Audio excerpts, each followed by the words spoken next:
What's up? This is EJ Stewart. What if I drop 40 days, 40 nights? One, you can't do it. All you are your words. If there's anything you learned about me, I'm gonna keep it 100 with you. Every morning,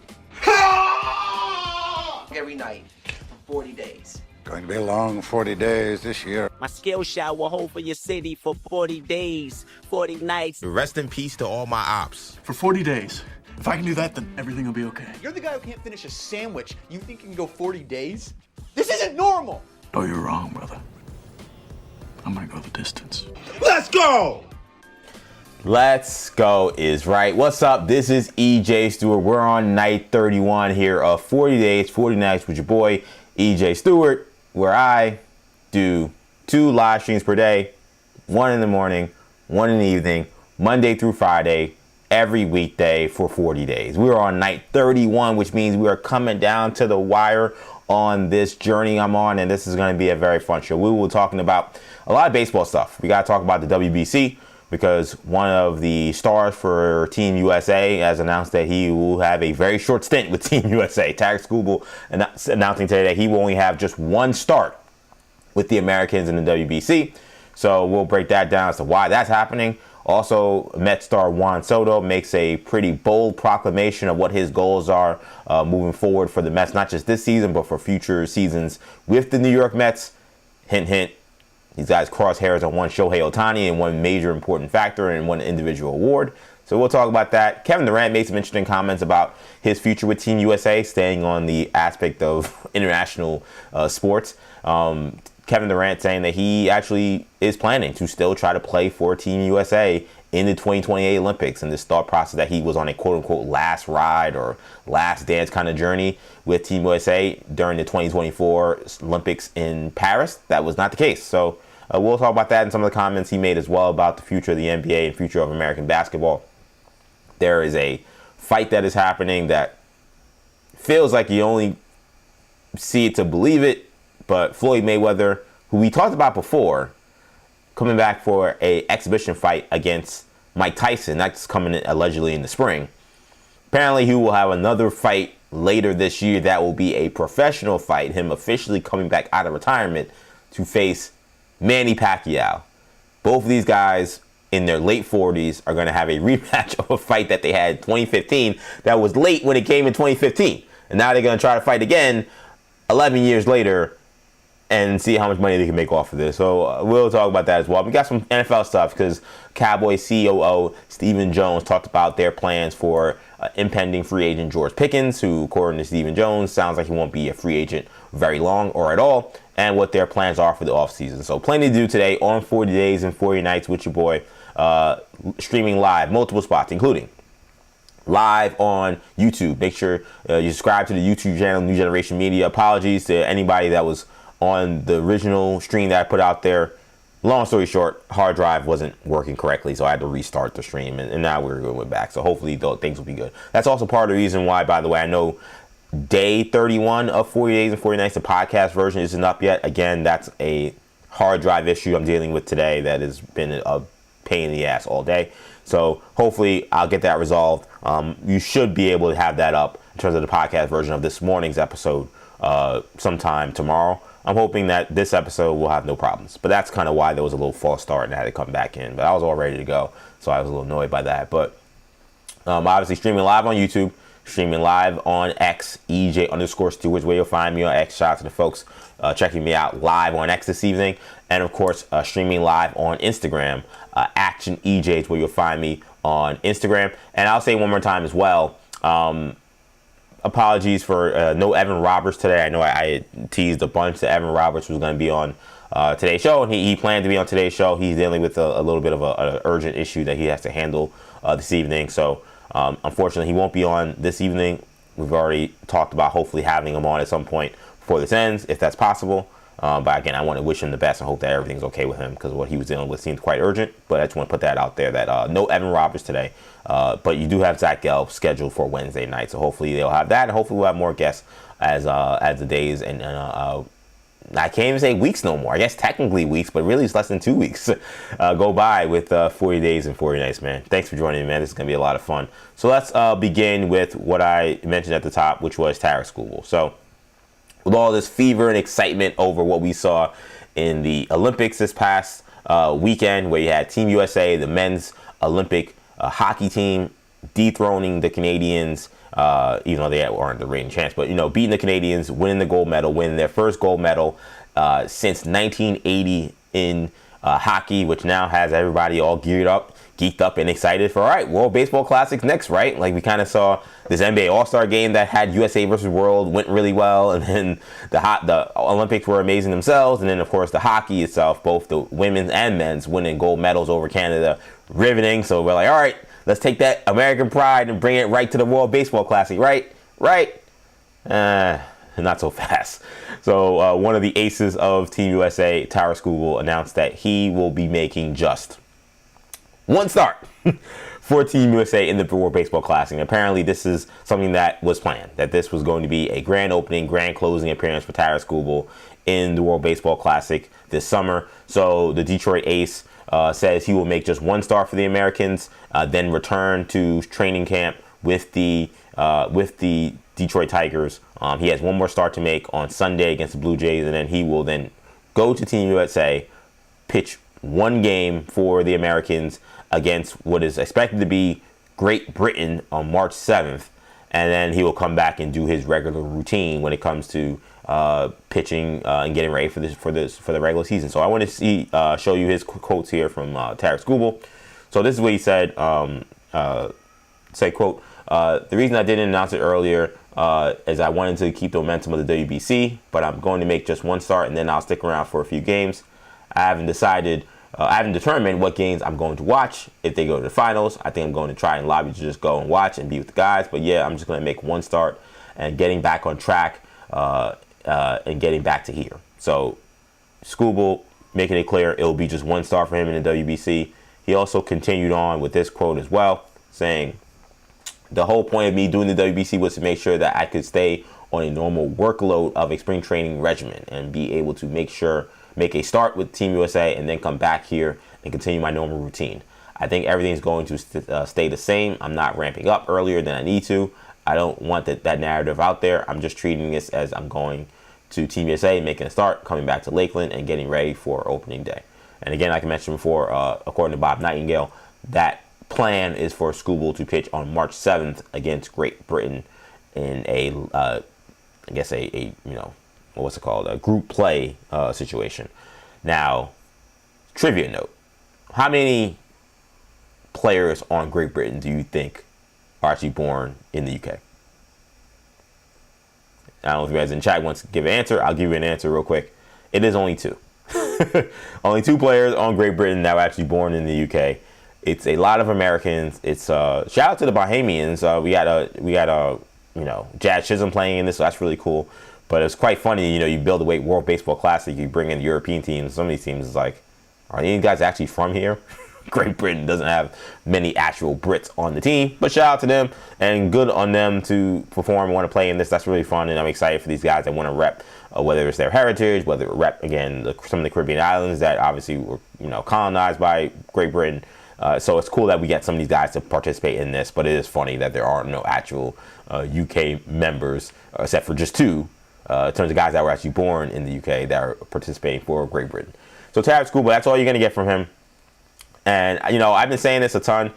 The World Baseball Classic, it quite clearly means more in terms of the actual players in the game. It means more to the international players than it does to the American players, quite clearly, because there's so many guys that have not wanted to play on Team USA, and here you got Tarik Skubal, who would be obviously one of the top dogs and the arguable ace, him and Paul Skeens, of Team USA in this tournament, and he's saying, I'm gonna make one start, I'm going back to Florida to get ready for spring training, which it's kind of lame. I'm gonna be honest, it's kind of lame. I'd rather Tarik Skubal just stay home. What's the point of having Tarik Skubal for one game on a shortened start where he throws 3 innings and then he goes away against Great Britain? I'm sorry. I feel like we have somebody that can pitch against Great Britain, right? You could put Nolan McLean out there. You could put some other guy out there to beat Great Britain. We can't beat Great Britain because we don't get 3 innings from Tarik Skubal. Then there's a lot wrong with Team USA. So this is just corny. This is corny. I don't know what anyone if anyone's defending this, if anyone thinks that this is something that makes sense, it doesn't really make much sense. If Tarik Skubal came to me and said, this is my plan, I want to make one start that's just like how I play for spring training, and then I'm going to go back, and maybe I'll show up in the finals to root on my team, you're not part of the team.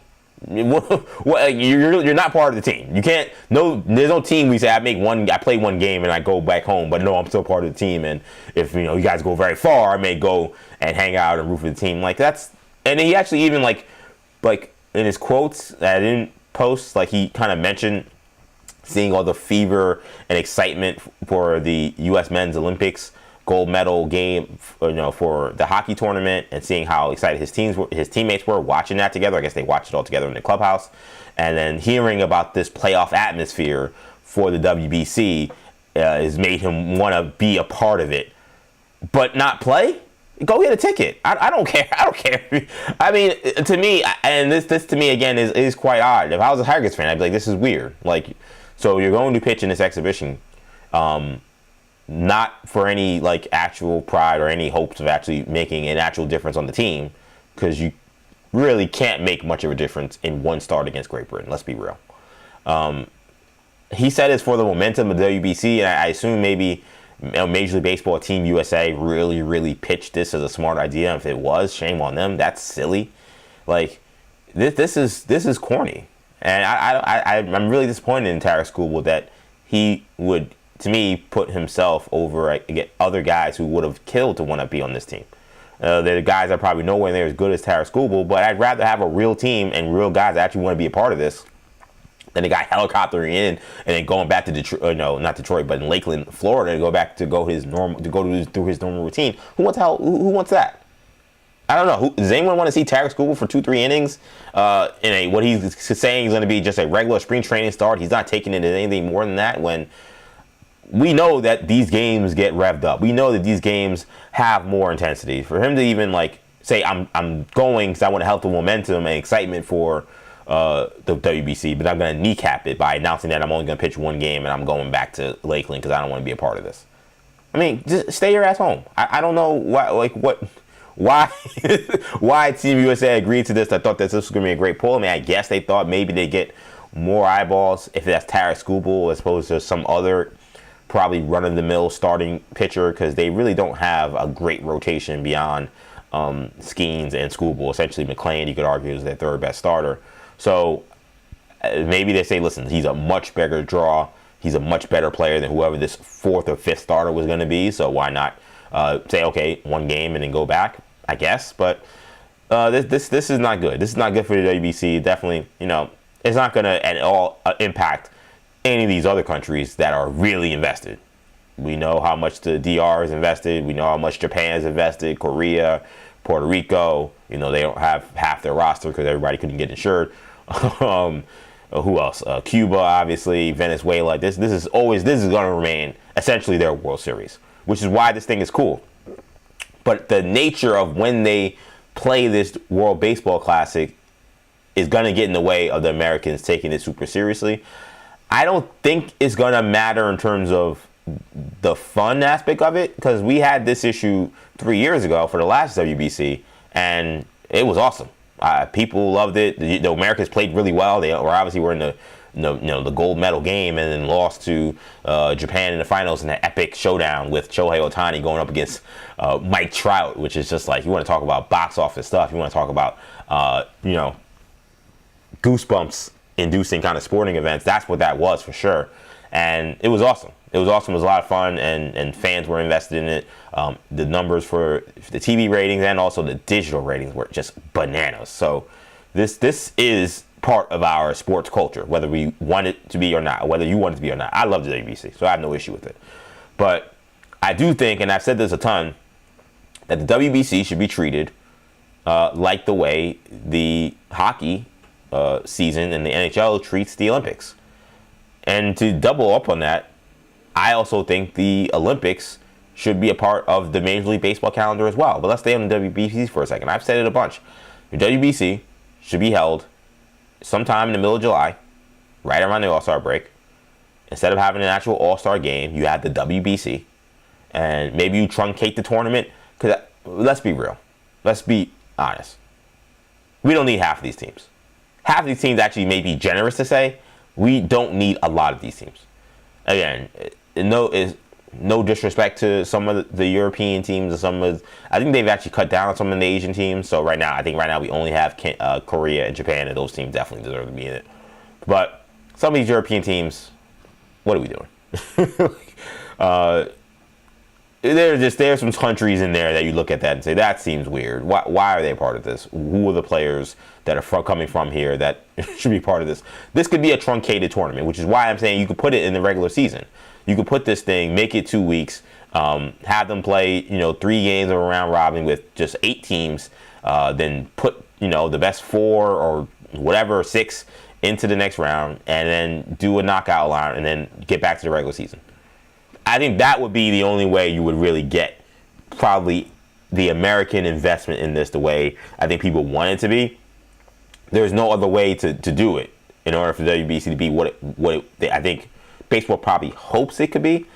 But to be honest, I don't know if that's like super necessary. Like the WBC is great. Like it's good as it is. Again, I think the fact that the international guy takes it so seriously is enough.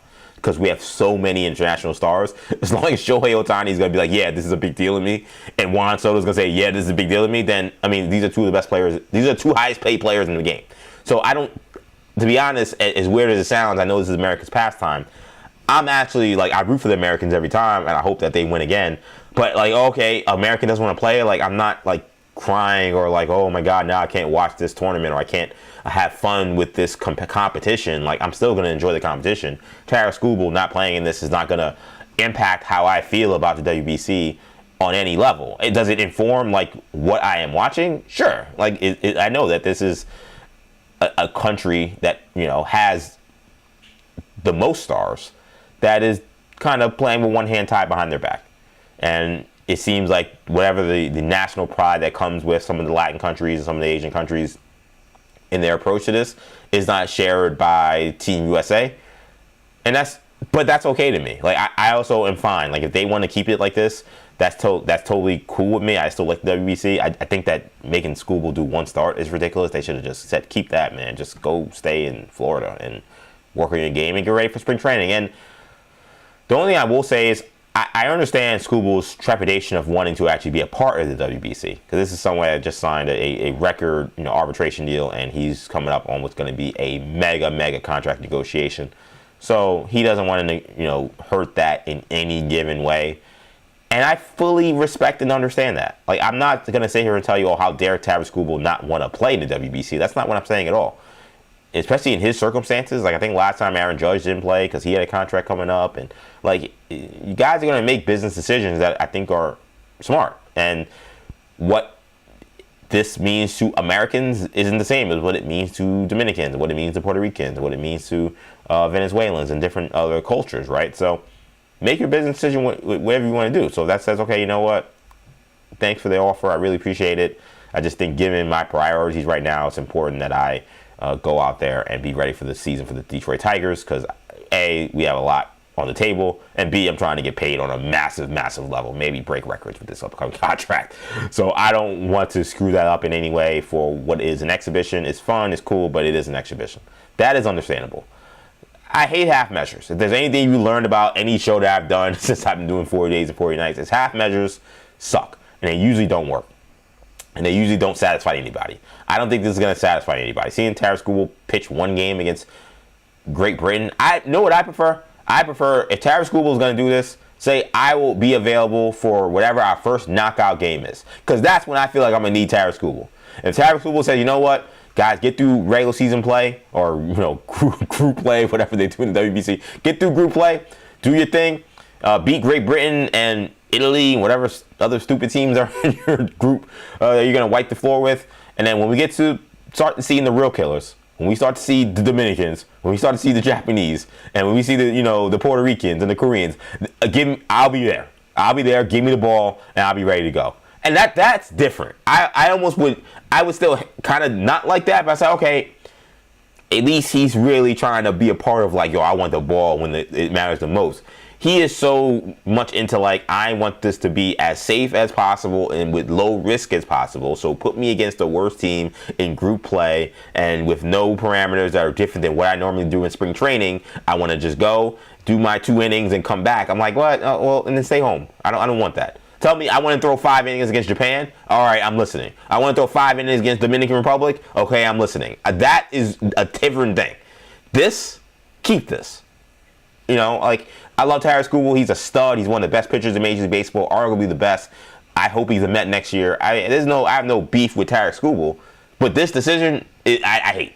I'm sorry. I hate it. I wish he would have just stayed off the team. I wish someone else who wanted to pitch for Team USA would have been involved.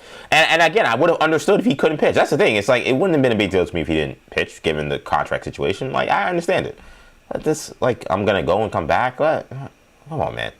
And then if I'm the Tigers, I'm like, like, oh, I want to, then if we get far, I want to be able to rejoin the team in Miami for when there's a knockout play, which I know is not that far. But still, I'm like, all right, so now you're going to leave spring training and whatever your workout regimen typically is. I know it's maybe a 1-day trip, so maybe it's not so bad a thing. But still, you're going to leave the team to go hang out with your USA teammates. I put in quotation marks because, like, are they actually teammates? You only play with them for literally 1 day. I don't really know, but your quote unquote teammates to just be there for the vibes. This sucks. This sucks. Shout out to Tarik Skubal. I hope he pitches well against Great Britain. I'm sure he'll be fine. He pitched today and looked like the same as Tarik Skubal. 2 innings, 4 strikeouts. I don't know if he even gave up a hit. He's a stud. But 3 innings of WBC ball against Great Britain, and you're gonna say peace out. We didn't need this. No one asked for this. No one needed this at all. Keep the ball rolling, man. I mentioned Juan Soto, and this is definitely a big year for Juan Soto. He enters his 2nd year with the New York Mets, and I've been saying a ton about how I feel like this is the year where I really am hoping we see the real Juan Soto. And that sounds kind of crazy, maybe because he hit the most home runs he's ever hit in his career playing for the Mets last year. He still had an 800-plus OPS. He stole the most bases he's ever stolen in his career. He was like a tie for the most stolen bases all of Major League Baseball last year. So you're like, what do you mean the real Juan Soto? Well, I mean the Juan Soto in terms of his complete offensive game being on all cylinders and being consistent. Because we saw the season. The numbers say what they say, but I watched with my eyes what Juan Soto's first season was. And it was good. It was good. Being good is good. It will get you Drew Gooden, to quote J. Cole. And I'm not interested in Drew Gooden. J. Cole said I'm interested in Jordan LeBron footing, right? Like, that's what Juan Soto is supposed to be. He's supposed to be one of the best players in the game, one of the superstars of this league. And I guess technically he was a finalist for MVP. But last year left an empty feeling because of how slow the start was, because of the season collapsing. And while it's a team sport, it seemed like there was nothing he could do to stop the collapse. Like, what I've said a ton is the Juan Soto signing was supposed to be a benchmark for a new era of Mets baseball where the quote-unquote same old Mets stuff that we talk about over and over again was going to mostly be a thing of the past. It's not to say you're not going to have losses. It's not to say you're not going to have disappointments. It's not to say you're not going to have some failures. Even the best organizations have those. But the cartoonish nature of some of the Mets failures and how disappointing they can be was supposed to be gone, and they're supposed to become a perennial winner with Juan Soto joining the squad. And then they suffer, even by their standards, a terrible second half collapse and missed the playoffs entirely, despite giving Juan Soto $765 million the previous year. So I've been on Juan Soto. I've said that to me, I think a way he can show me that this is going to be a new era for the Mets moving forward is I need to see him take the reins of this early season. Like, I expect Francisco Lindor to be banged up, not be 100%, dealing with this hamate bone injury.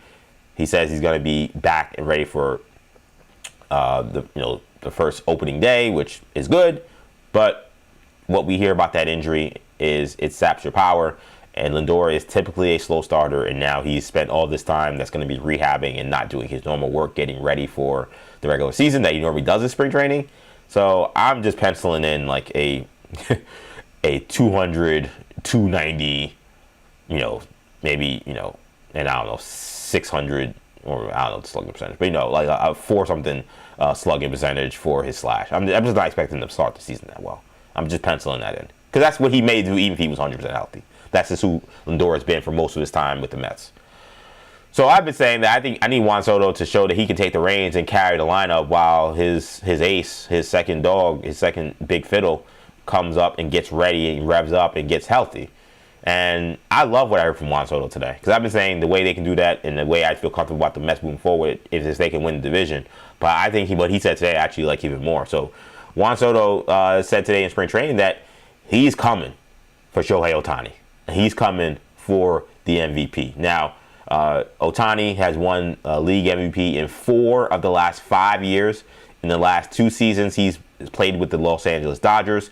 In the National League, he has won the MVP in the National League in both years. Soto acknowledged today that Ohtani will be a perennial favorite to win this award for years to come, but not to forget about him.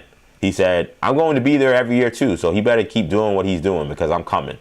That's a direct quote from Juan Soto. He also obviously says that he understands that in order to dethrone Ohtani, given he's a two-way player and a alien because of his ability, that he's going to have to put up massive numbers in order to do that. And he says he thinks he's up for the challenge. He said, he's really good. He's really good.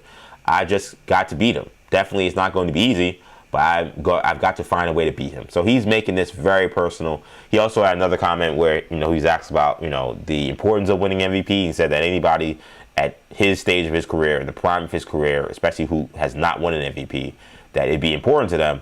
And that, considering we haven't had a Dominican-born MVP since Albert Pujols won in 2009, that also winning and representing the Dominican Republic would be very important to him in terms of winning this award. Inject this directly into my veins. This is one of my favorite Juan Soto quotes I think I've heard since he became a Met. This is awesome. I love this. And it's kind of what I talked about with Jazz Chisholm, too. Though, similar mountain to climb, but maybe a guy with a little more ability to maybe actually do the unthinkable. Like Jazz, tough order trying to win MVP over Aaron Judge. Soto over Ohtani, okay. Soto talent-wise in the ballpark, so that makes a little more sense. But I love this because, like I said with Jazz, I think that if you are going for the MVP, yes, you're talking about putting up individual numbers. But typically, unless you are Shohei Ohtani or Mike Trout, your team is winning a lot of games.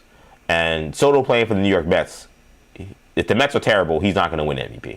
Because all the conversation would be, this is a massive payroll. You're supposed to have this team that's supposed to be a perennial winner and a World Series contender, and your team is losing. He's never going to win in those circumstances. So, to me, when you say I want to win the MVP, that also tells me that you want the Mets to win a lot. Because he knows that's what it's going to take for him to win the MVP award, especially against someone like Shohei, who's going to put up video game numbers, literally, because he can play both offense and pitch on the mound. So I think that this is great. I love that he's setting this as a goal for himself because I think it means team success. And I love that he's shooting, for the moon in terms of his what he thinks he can do. He said that he still feels like he's an improving player. He thought he showed his ability to, improve in the base pass in terms of stealing bases and being adept on the base pass. It showed that he can still improve. He says he feels he can still improve in the field. He says he thinks he can improve at the plate. And that he showed that some of the numbers he put up last year showed that there's still growth with him. And I don't think he's wrong. Like, it's scary to think how good his numbers were, considering I think he knows he could have played better. And that's a scary thought, because if he gets more comfortable and he vibes with, being a Met and knowing what that means and understanding the way of the contract, and he's comfortable with that, the sky's the limit for what Juan Soto can do. And I love, again, just a different attitude. Like, he was asked about, I've been saying a ton, I don't want to hear about this whole, Pete Alonso was protecting him. What's he going to do without Pete Alonso protecting him? Get out of here. He has Bo Bichette behind him. Bo Bichette is an all-star, now third baseman, all-star shortstop. He's a really, really good all-around right-handed hitter. He can hit for power. He can hit for average. He does not strike out a lot. He's awesome. Like, that is plenty of protection. Like, is he going to hit 40 home runs like Pete Alonso? No, but he'll hit for a much higher average. He'll get on base more, and he'll make more solid contact. If teams want to avoid Soto, go after Bo Bichette, and Bo Bichette's going to see a bunch of fastballs and a bunch of strikes, yes, sign me up for that. I will be totally fine with the damage that gets done with Bo Bichette, seeing men on scoring position or men on base, and people having to get him out. At times, maybe we're trying to have to strike him out, which again, he is last year shown he really improved that in his game where he was able to limit his strikeouts a ton. So, and then Soto also said that. Like Soto, like they asked him about, because he said that stuff last year that pissed me off when he was like, well, playing with Aaron Judge, like, it's a whole different thing in terms of protection in the lineup. Like, what? What are you talking? You're making $765 million a year. Like, you're making all this money. Like, you're a superstar. You're one of the best players. You're said to be a generational offensive talent. You need a generational offensive talent behind you in order to succeed. Like, I hated how much he complained about that. And maybe it was only 2 comments, but it was 2 comments too many. That should have never come out of his mouth. You got Pete Alonso behind you, who's a threat to hit 40 home runs every year, who's a great offensive player. There was no reason to even make that a talking point. And Pete Alonso did his job. He was awesome protecting Juan Soto for most of the season. And Juan Soto, for the early part of it, really struggled. So I hated that became a talking point. It was his fault. I love that this year he's like, Bo Bichette is great. He's going to be fine. I don't care who's behind me. I want to be the star. This year, I don't care where you got to play. I'll play left field. I'll pitch if you need me to. I want to do whatever's going to help the team win. And now I want to win MVP. I know Shohei's great. I think I'm great. And I know it's going to be a tall order. I'm ready for the challenge. Again, inject this all in my veins. Inject it all into my veins. I love what I hear from Juan Soto. I love the attitude. He's got to back it up on the field, but this feels different, man. It really does. It feels like a different approach. It feels like a different swagger. And whatever Juan Soto was trying to get over or get behind or figure out last season, I'm starting to have some hope that maybe we've really put that behind him. And he's ready to have a monster year. I'm predicting he's going to have a monster year. The way he's talking, how confident he is right now, I can't wait. I can't wait to watch Juan Soto play this year. I think that and we saw some flashes. I mean, we saw the power. There were moments where, man, he was hitting some moonshots during July, August lower run when he got real hot, and it was like, man, this guy is you see why he's considered a generational offensive talent. I think this year is the year you see that production match that, and I can't wait to see this. But shout out to Juan Soto. I thought these were awesome comments from him as it relates to what he hopes for his season this year for the New York Mets. I want to shift gears here, and I want to talk about some football here.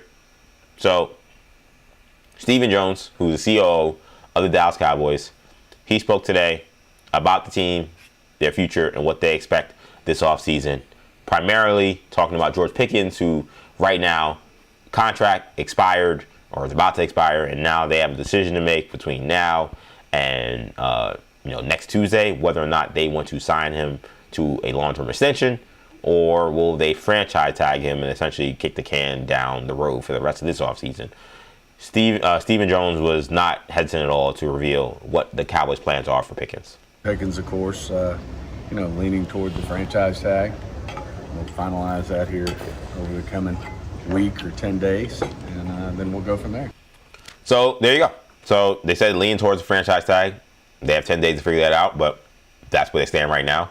But with the franchise tag, sometimes comes questions, right? Like, are you tagging him because you eventually want to trade him? Like, what do you want? Are you not sure you want George Pickens long term? Stephen Jones makes very clear that the team does like Pickens and they do want to keep him. Let's just take time. We want Pickens here.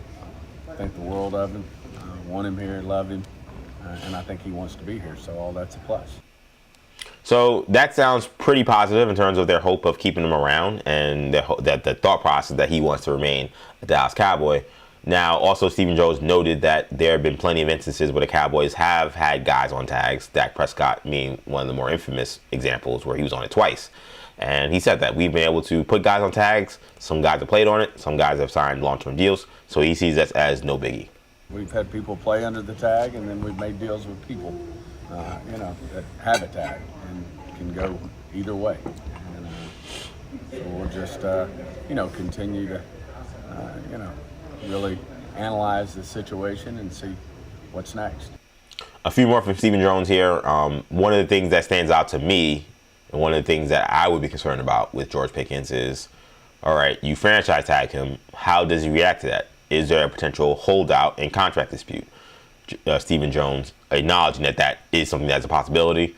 Hopes it doesn't come to that. Also says that there is no timetable on a long-term deal. It crosses your mind. I mean, a lot of guys who we've tagged, participated in everything. Dak leading the way.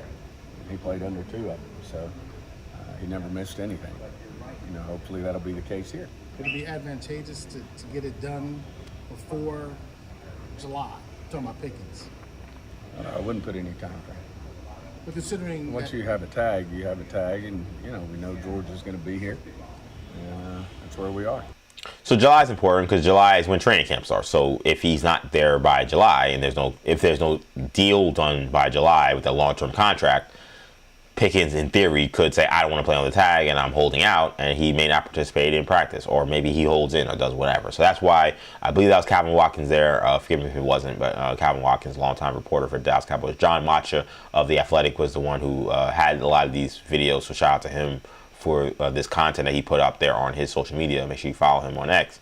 So that's the challenge, right? Is George Pickens had an awesome season for the Dallas Cowboys by almost all accounts, considering the question marks that came with character. Also, how good was he really? Like, those were legitimate questions, I think, coming to the Cowboys because of the inconsistency with the Pittsburgh Steelers and because of the issues the Steelers had that were very public. We see the penalties, we see the off-the-field stuff. Like, we saw, the George Pickens problems and heard the whispers about the George Pickens problems in Pittsburgh. So there were real questions about who is this guy and is he going to actually be able to be a real impact player for the Dallas Cowboys.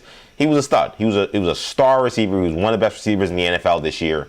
And were there hiccups? Yes, he was late for a bus and was benched for a series against the Raiders on Monday Night Football. He had the no-show against the Lions where, CD gets concussed and he's nowhere to be found. He's lollygagging on routes and that are forcing interceptions by Dak Prescott. A couple other games where it seemed like he kind of was out of it a little bit. So we've seen some of the old George Pickens creep in a little bit. But for him, this was a great year in terms of behavior and in terms of like his ability. He was awesome. This was like his best year for all those things. But this is where I would be concerned if I was the Dallas Cowboys is, A, who is this guy when he puts up that kind of year and you tell him we're not ready to commit to you long-term just yet based on whatever contract that is being discussed between us and your agent? Who is that? How does he respond to that? And B, if you do give him the money, how does he respond to that? Because I'll never forget, man, you never know. You hear stories and you never know what's true and what's not true. But this is a story that Ryan Clark on ESPN had said about Antonio Brown. He said Antonio Brown was becoming a star, or maybe he just became a star, and he had a contract coming up. He swears he told this to Mike Tomlin or told somebody in the front office that AB was being AB in practice or doing whatever. And he went up to, again, whether it was Tomlin or somebody with the Steelers brass, I don't remember who exactly it was, but he says, I went to him and said to them, I don't know if I'd pay that guy. You can do whatever you want in terms of what you think is best for this team, and we respect and we'll play hard and we embrace him as a teammate, but I just seen habits from this guy that would make me question whether or not it's someone you would want to commit to long term. The Steelers did not listen to Ryan Clark, obviously, if that story is true, because he ended up signing a long-term deal with the Steelers. And then all hell broke loose, right? Like, he got concussed by Vontaze Burfict, and he seemed to lose his mind. We don't know if that's always was him, or if something changed, or if something actually physically changed with his actual brain because of the concussion he took, which was a vicious hit and a brutal concussion during a playoff game. But we saw a behavioral shift in how Antonio Brown acted after that hit, and he was never the same guy. And the Steelers quickly regretted having him around to the point where they had to just get him the hell out of there. When it was time to pay him again, they were like, hell no, we'll trade you to the Raiders, and you figure it out over there. And then the rest of Antonio Brown's life became Antonio Brown's life, right? And I don't want to say that George Pickens is Antonio Brown, because Antonio Brown seems like a particular special case, and he is dealing with criminal stuff. That's not something George Pickens has been a part of. I'm only bringing him up because that's just an example of any athlete, which is the dangers of saying, all right, here's the money, be responsible. Understand that we're still now counting you, we're depending on you. And yeah, you may not have the monetary, carrot hanging over you that, hey, if you play great and you do the right things, you'll get X amount of money for it. That may not be hanging over you now because now you got the guaranteed money, now you got the huge contract. But you're still going to be held accountable to still be a professional and play at a high level and prepare at a high level, just like you did when you were trying to get that contract. And we see it in every sport. It's not football. It's not a George Pickens thing. It's in every sport thing where guys have contract years. They have the best years of their career. They get paid, and then they kick their feet up, and they're never the same player. And because Pickens can run hot and cold sometimes with his personality, he's someone that I would at least be concerned about with whether or not I want to pay him. So I'm a little curious if the Dallas Cowboys have any pause about paying him, because we saw what happened with Micah Parsons. Micah Parsons seems to be child's play compared to what George Pickens has been at his worst.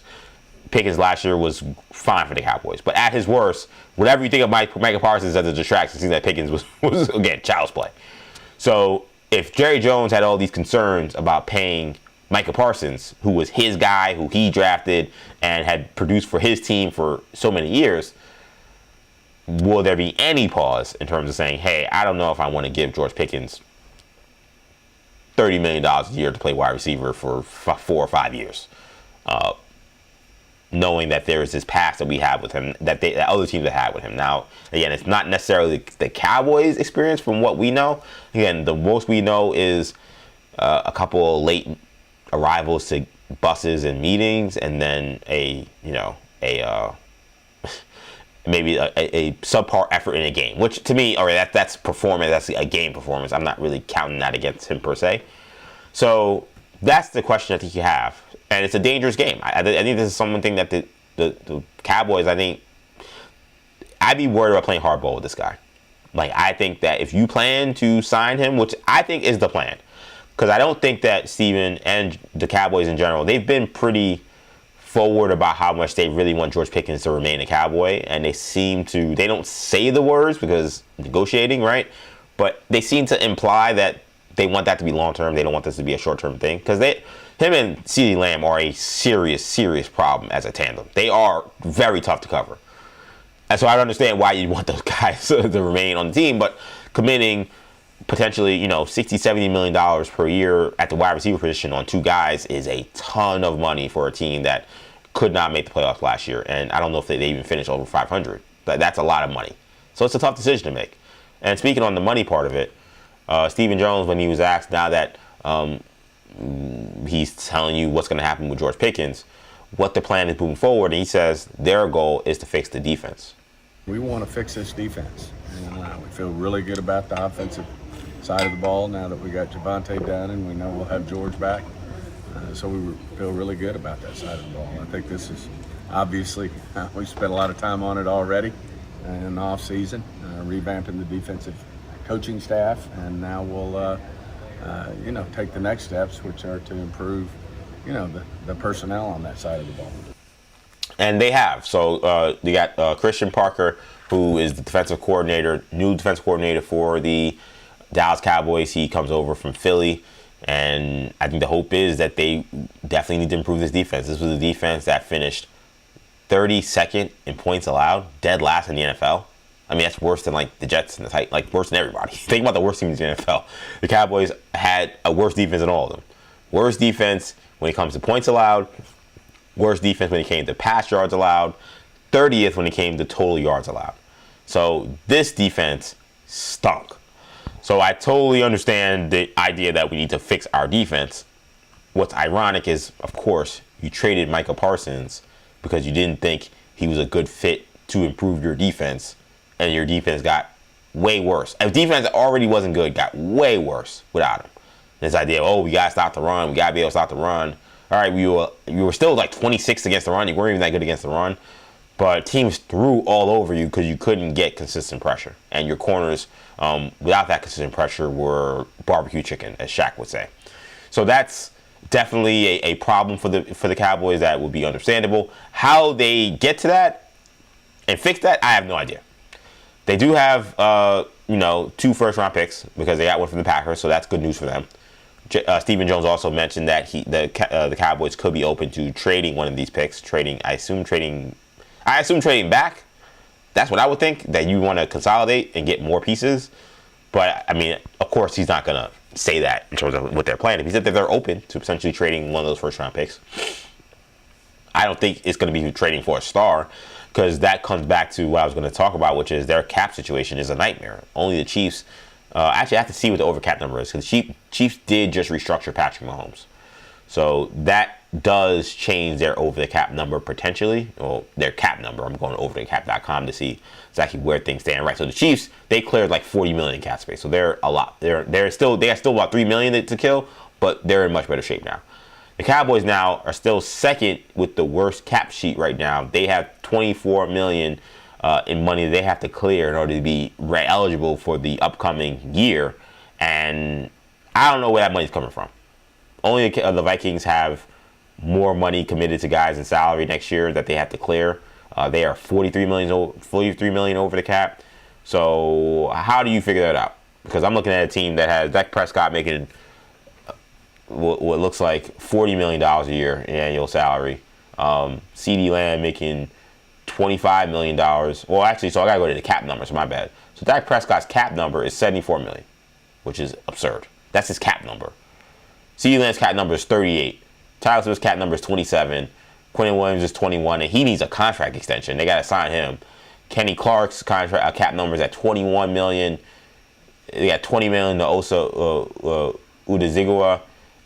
Terrence Steele has 18 million. So there's massive amounts of money that they have to clear. I can only assume they could maybe clear some of that cap money from Dak Prescott, and then maybe that's the silver bullet they have, and they feel like they'll be able to figure that out. Dak has to agree to that, of course, but most of these guys tend to agree. You get the money. You don't take a pay cut. They just change a salary into a signing bonus or something, and they just figure it out. So I assume that's what they're going to do, and that's how they're going to figure out how to get under the cap. But they're still $24 million over, so even if you figure out how to lower Dak's number to something more responsible, you still could be talking about only having $20 to $25 million worth of money to play around with. Now, maybe CeeDee Lamb also agrees to a new number. I don't know. But they're going to have to do a lot of jigsaw puzzling to figure out how to fix that cap number. So when Stephen Jones says that we want to fix this defense, how do you do that? Like, you do it with trades or free agency and, of course, the draft. So the draft, okay, that's one way to help. You're bringing in rookies, so there's some, risk that comes with that. Then you say, okay, well, who's out there in terms of free agents? That costs you money. And that's definitely going to cost you money in your cap space and in your cap numbers.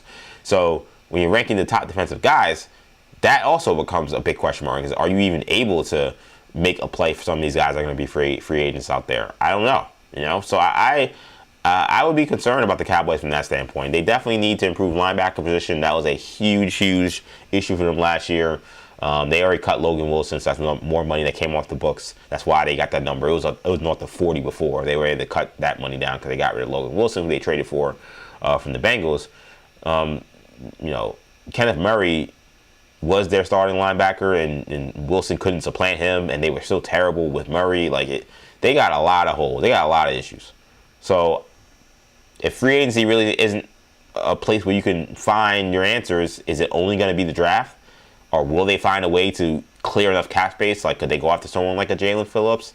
Trey Hendrickson, someone that I feel like has always made sense to be someone who could replace Micah Parsons as a Cowboy, but he's a little older, and he's coming off a core muscle surgery, so he won't cost you as much as Parsons would have, but is he going to be the same player at age 31?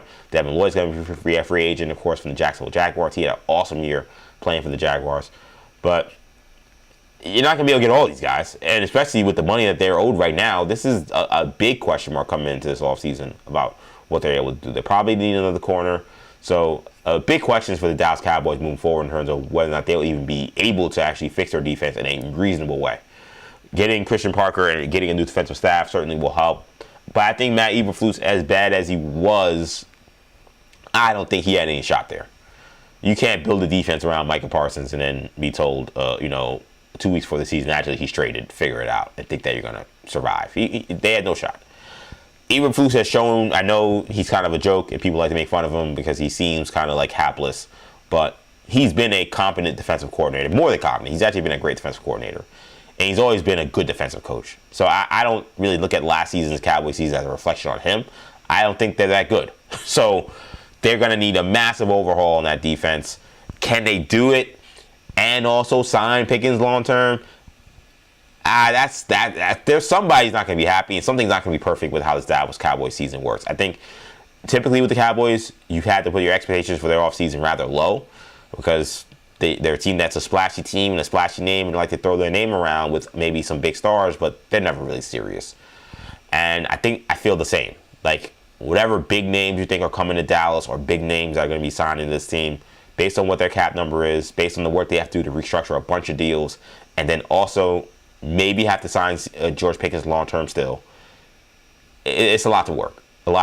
And then you got to worry about, if you don't sign Pickens long-term, will he even want to play on the franchise tag? He'll play, of course, probably, but will he cause issues? Will he be a headache? Will he not be in training camp? If he's not in training camp, does that mean he gets a soft tissue injury early in the year because his hamstring pulls, because he's not working out consistently, not working with the team? It's a whole ball of wax, as they like to say, that I'm glad. I mean, look, to be honest, I probably, as a Jet fan, would trade places with the Cowboys tomorrow.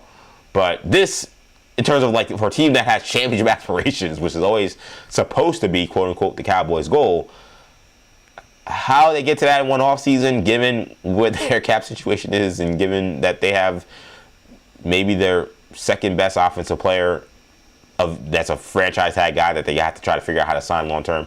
These aren't easy answers to. There aren't easy answers what I think are very tough questions for the Cowboys coming up this offseason. Let's talk about some hoops. So Kevin Durant spoke to Vince Goodwill of ESPN, and I thought he had some very interesting remarks about kind of his future in terms of playing the game when it comes to the Olympics, and what he thinks of U.S. basketball as a whole, and what he sees are inequities in terms of how it's discussed, if that's the right way to put it. So first, let's talk about the Olympics. So Kevin Durant wants you to know that he has no plans of hanging up the stars and stripes, and he hopes to be a member of the 2028 U.S. national team in the Summer Olympics in L.A. Kevin Durant, by the time the 28 Olympics comes around, will be turning 40 years old. So you're talking about deep into his career. Shows you Kevin Durant has no plans on retiring anytime soon, obviously. He's talking about playing for Team USA. But he rejects the notion that what we saw this past year and what was being discussed when he, LeBron, Steph Curry started making phone calls and started trying to round up the troops after the U.S. lost in the World Cup to put together an Olympic team, that was not a last dance for him. You can speak for LeBron James or whatever, but he wasn't planning, in fact, to be the last one. He told Vince Goodwill, quote, you guys, the media, have projected that narrative. Where did the last dance thing come from? I didn't say I wasn't playing. LeBron said he wasn't. You didn't hear that from me or Steph. Now, in the article, Vince Goodwill points out that it is unlikely Steph Curry's going to play. He would be, I think, 41 or 42 in this thing. But Kevin Durant saying that I didn't say I was going to play. I hope to play. So more on Durant and saying that he wants to play for Team USA. He said, hell yeah, I want to play. I would love to, but I've got to stay on top of my game. I'm not expecting I want to produce on the floor and make Grant Hill and whoever is making the decisions want to put me on the team. I don't want not just for seniority. I want to still prove I can help the team win. Today, yeah, I feel I'll put my name in that hat. So Durant is saying that he wants to play for Team USA. He's expecting to play for Team USA as long as he's good enough. And I actually do respect him saying, hey, don't give me no Lifetime Achievement Award. Like, I want to be on the team because you're like, hey, this guy is going to be a difference maker. He can help us win. So to Kevin Durant's point in terms of just who he is as a player, he's still a phenomenal player. I know we make fun of Burning Man, as I call him now, because of the burner count situation. But Kevin Durant, in terms of his statistics, though, I'm just pulling them up real quick. Doing it on my phone just because I'd rather not have my computer bug out, considering all the technical issues I've had today. But this year, he's still averaging 26 points a game. He's shooting the ball extremely well. He's shooting the ball 50% from the field, 40% from three. He's shooting 88% from the free throw line. Does he give you much defense and rebounding at this point in his career? No. But offensively, he is still he's still a stud. 2 years, though, at his age currently, and saying 2 years from now, will he still be this guy? It is a big question mark. And it's one of those things where Father Time, he's undefeated. He's currently 37. He turns 38 in September. Again, by the time the Olympics rolls around, he'll be 39, about to turn 40. Am I convinced that he is going to be good enough to demand a spot on Team USA, a 12-man roster, by 2028, considering the guys that are in the NBA that have already been on Team USA, the guys that are in the NBA currently that weren't on the team but will potentially be factors in 2028, And then you also have to now include the guys that are currently playing in college. I'm going to say Kevin Durant's not going to be good enough to make this team. Because let's play this out. So let's say Kevin Durant, he's essentially like, I mean, maybe he could play some center, but he's really going to be probably like a 4-man for Team USA, a forward, right? You think about the forwards for the Americans for 2028. It's a 12-man team, so you're going to need, obviously, 2 guys in the front court, and you're going to need probably at least 2 guys on the bench, maybe a third as like a holdover. Jason Tatum, who did not play a ton. I don't know if maybe he would spurn Team USA, say, I don't want to play after what happened with Steve Kerr and everything. I don't know for sure. Steve Kerr won't be coaching this time around. I believe Eric Spoelstra will be named the coach, so they don't have to worry about that. So there may be some smoothing over some feelings because Jason Tatum was very unhappy being a bench warmer for Team USA. But Jason Tatum, Jaylen Brown, now we have to have a discussion about Cooper Flagg. Those to me are 3 guys that I cannot imagine, even as good as Kevin Durant is, that he's being put on Team USA ahead of those guys. So now there's essentially, I would surmise, 1 spot left. Is Kevin Durant, again, going to be in a position where he can get that spot at 40 years old? Especially when now you're looking at the future of Team USA, and I think for them, they may be thinking about, hey, who are some guys that we can put on this team that we look forward to in terms of what they can do for us moving forward? What about Con Knipple, who's would have been Rookie of the Year in most other years, but won't because Cooper Flagg's had the year he's had. But Con Knipple's been phenomenal. I mean, if you want to argue Con Knipple's a guard, maybe, but like he's essentially a small forward type. You're putting Kevin Durant over Con Knipple in a couple of years. How about some of these other guys that aren't really in the picture right now, but will be? Jalen Johnson, who's had a phenomenal year for the Atlanta Hawks and is a walking triple-double. Is he not part of this conversation for Team USA in 2 years? Michael Porter Jr. is having a big year shooting the ball. Is he not part of this conversation? Paolo Banchero has been a Team USA darling after he spurned the Italians when he committed to play with them and they changed his mind. The Italians are still mad at him for that. And he definitely was playing out the fact that he was going to be a Team Italy guy, and then he changed for the World Cup. Paolo Banchero is a guy they seem to value greatly. Is he going to be a part of this? Then again, there are a lot of young guys. I'm just looking at this list right now, forwards in the NBA. I mean, Brandon Miller's a young guy, but he's having a good year. He's going to develop. Scotty Barnes is going to be in the conversation. I don't think Kevin Durant's making this team. That's, again, unless what Kevin Durant says is right there and that they're going to do this, or not right, but that he said, a seniority pick. They want, I want an old head on the team who won't play but will be there for moral support. It doesn't sound like Kevin Durant wants that, but that to me feels like his only pathway on the team. Because I don't think he's getting picked ahead of Jason Tatum, Jaylen Brown, and Cooper Flagg. So now there's, again, arguably maybe 1, maybe 2, but likely 1 more spot as a forward type. I don't think Jalen Johnson's getting picked. He's getting picked ahead of Jalen Johnson. Brandon Ingram's a guy that you could mention. He was terrible Team USA in the World Cup. They might be done with him. I don't know about that. But Jalen Johnson and Paolo Banchero will be the guys I'd be worried about. Could you argue Paolo Banchero's a center? That didn't seem to go very well for Team USA. Okay, but sure. Then I would go to, again, the Brandon Millers and the Con Knipples of the world and wonder if those guys are guys that would make the team over him. So it's interesting. He's still a stud. He's great right now. He's better than a lot of the guys I just named right now. But again, this is 2 years where those guys get to improve. And he's still great, but we see some slippage. Some. Again, rebounding, defense. He's taking care of his body. He's not trying to kill himself doing those little things. He's just trying to show that I'm an offensive stud, I'm a sniper, and that's what I'm here to do, to be the number 1 option for this Rockets team. Is he still going to be that efficient 2 years from now? And is he going to still be a no doubt dominant guy that needs to be on this team 2 years from now? That's a question. I think a question mark. I don't think that it's an absolute lock that he's definitely a shoo-in for that spot. So I'm a little bit torn on whether or not he actually makes the team. He will have maybe a case, and if he plays as well as he does this year, he definitely could be on the team.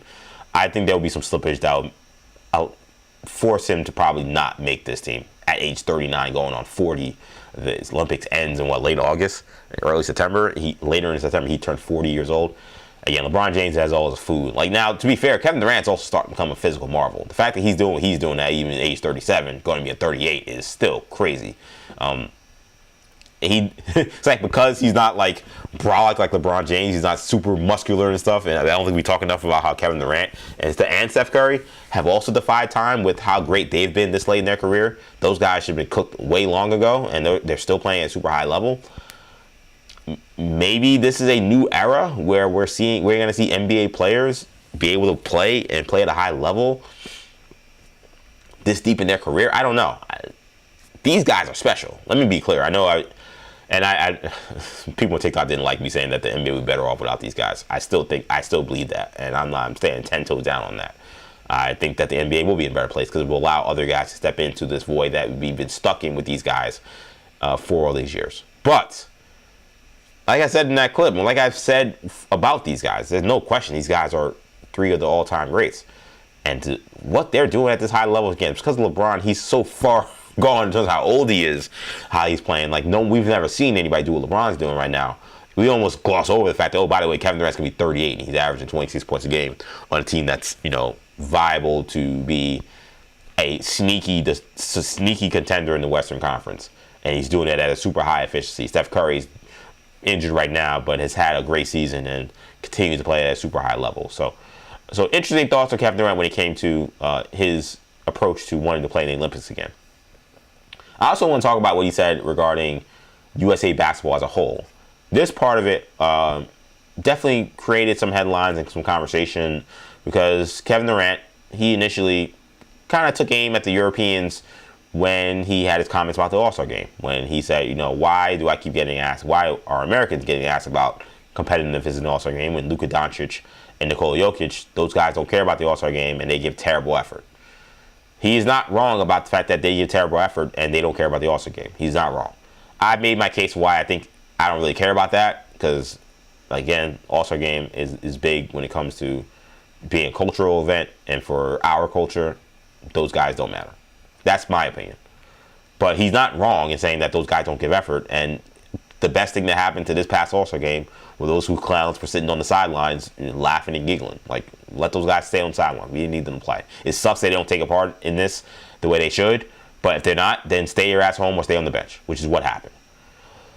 But Kevin Durant now, again, taking aim at the Europeans. So he said this in this article as well, because he kind of was talking about this concept that gets pushed that the U.S. Is having the gap closed on them when it comes to the rest of the world. He said, I just don't like to talk around the USA versus European style of how you approach the game.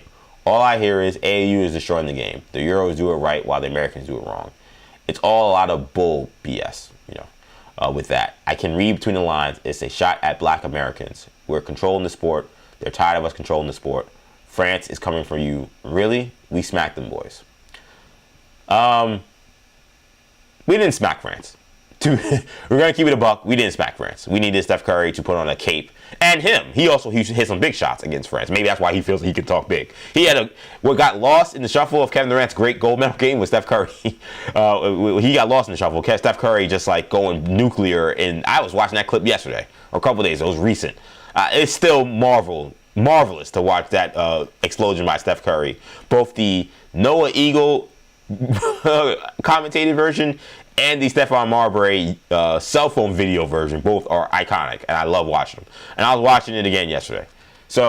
But he did play great, and he was one of the reasons why they won that game. So maybe he feels like he can talk. We didn't smack those guys.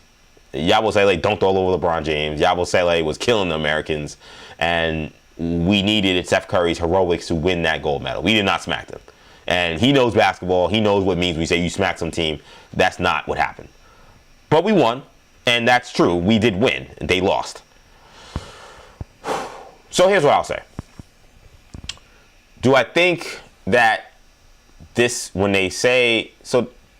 I think that when they say that AAU destroying the game, that, once again, he uses that term, read between the lines, which is what he said about the All-Star game. And here he's being more explicit by saying it's a shot at black Americans and they don't like that they're controlling the sport.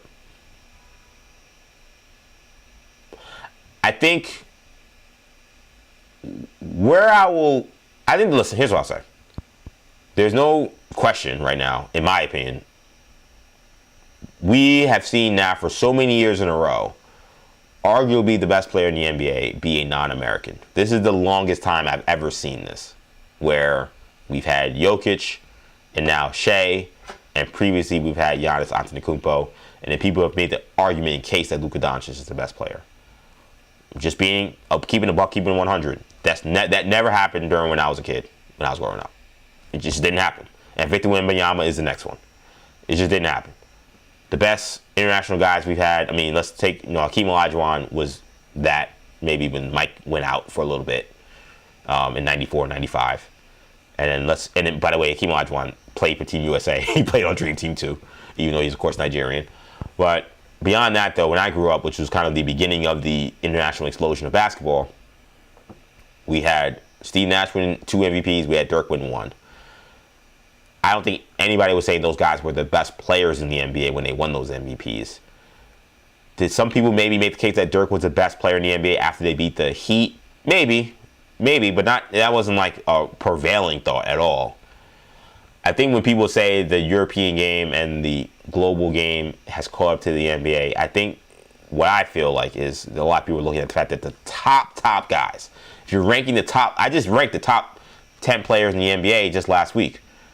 4 of them were international. 4.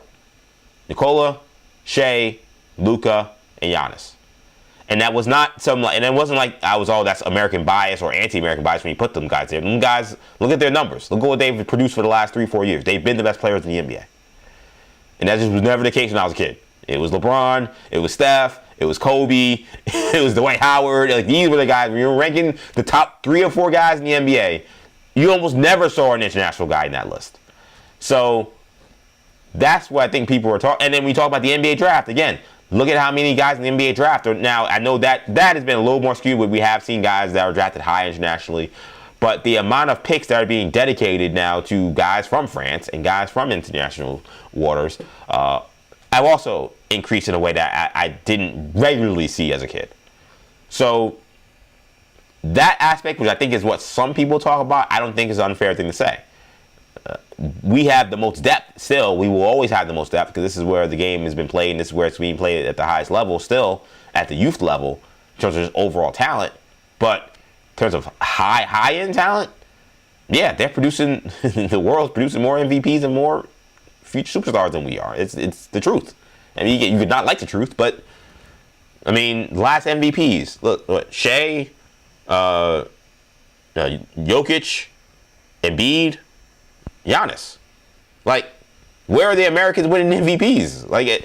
So when we say catching up, it becomes it's a catch-all term that I think people will take in different ways. Are there some people that have beef with Black Americans and African Americans themselves? Of course.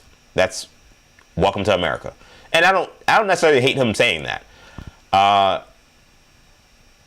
What I will say in terms of AAU, because he pushes back on this is something our conversation, me and my friend Andrew Pearl have a ton too, is the idea that, what we keep playing about AAU basketball, but when you watch these kids play, these kids could do things that kids just couldn't do 15 years ago. And he's mostly right about that. Like, if you turn on like a high school tape, just find whoever the number 1 guy is now, whoever he is, go to after this show, or maybe on your phone while you're watching this, search the number 1 high school guy, pull up his YouTube tape or mixtape right now and put it on your phone. And the moves these kids are doing, they're trying to do, and the advancement in terms of their games, it's night and day in terms of what it was 15 years ago. Are they better players is a whole different conversation. Because I would argue, when I was watching John Wall and Derrick Rose come up, they may not have had all the double pivot, I know how to do the James Harden step back 3-point crap, but them guys were killers. And I would take those guys over any of those guys playing today. But in terms of skill, and I can do all these tricks in the bag, which I think leads me to Kevin Durant. That's how he watches basketball. That's how he views talent. That is the lens in which he enjoys the game. He's a pure hooper by all standards. That stuff, yeah, the Americans, basketball is fine from that standpoint. But and then it just kind of feels weird to go to Austin Rivers, who isn't 20% the player Kevin Durant is.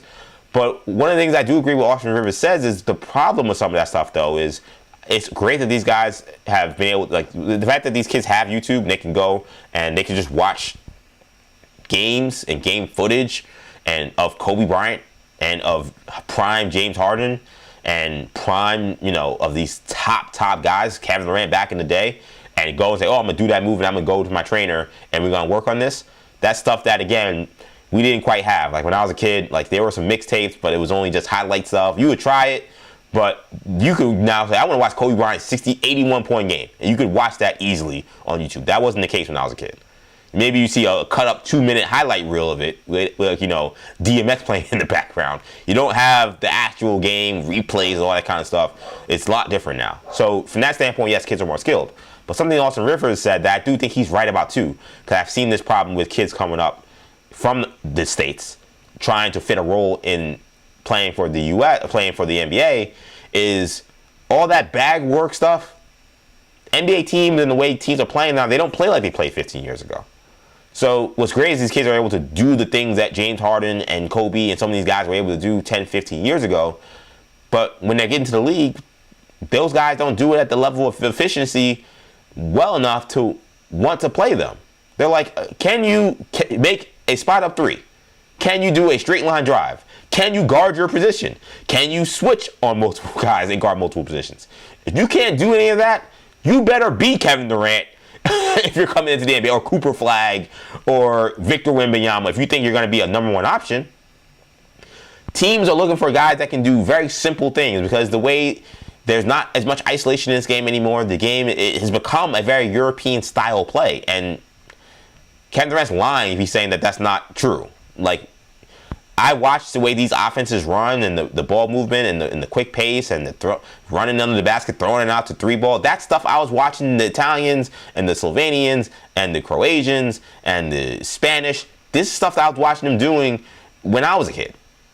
And they said this is the future of basketball, and it is. There's no doubt that it is.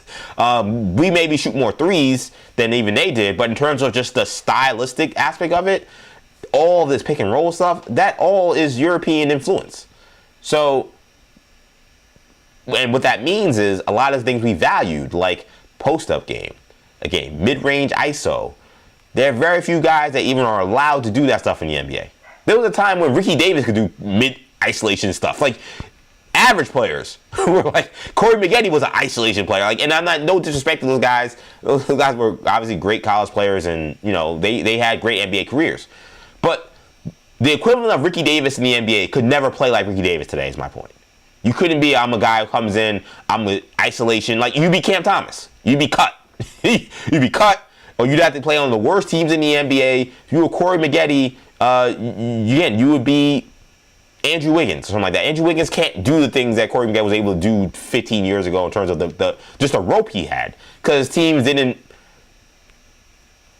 I personally don't like how some of the basketball is played today, but the reality is teams have learned that there's a much more efficient way to play basketball. So Austin Rivers' point is, hey, like, if you want to be an NBA player, all this bag work is not what you need. You need to actually learn how to fill a role. And that's why I think role players coming out of college are having way more success than they've ever had in the last 10 years or so.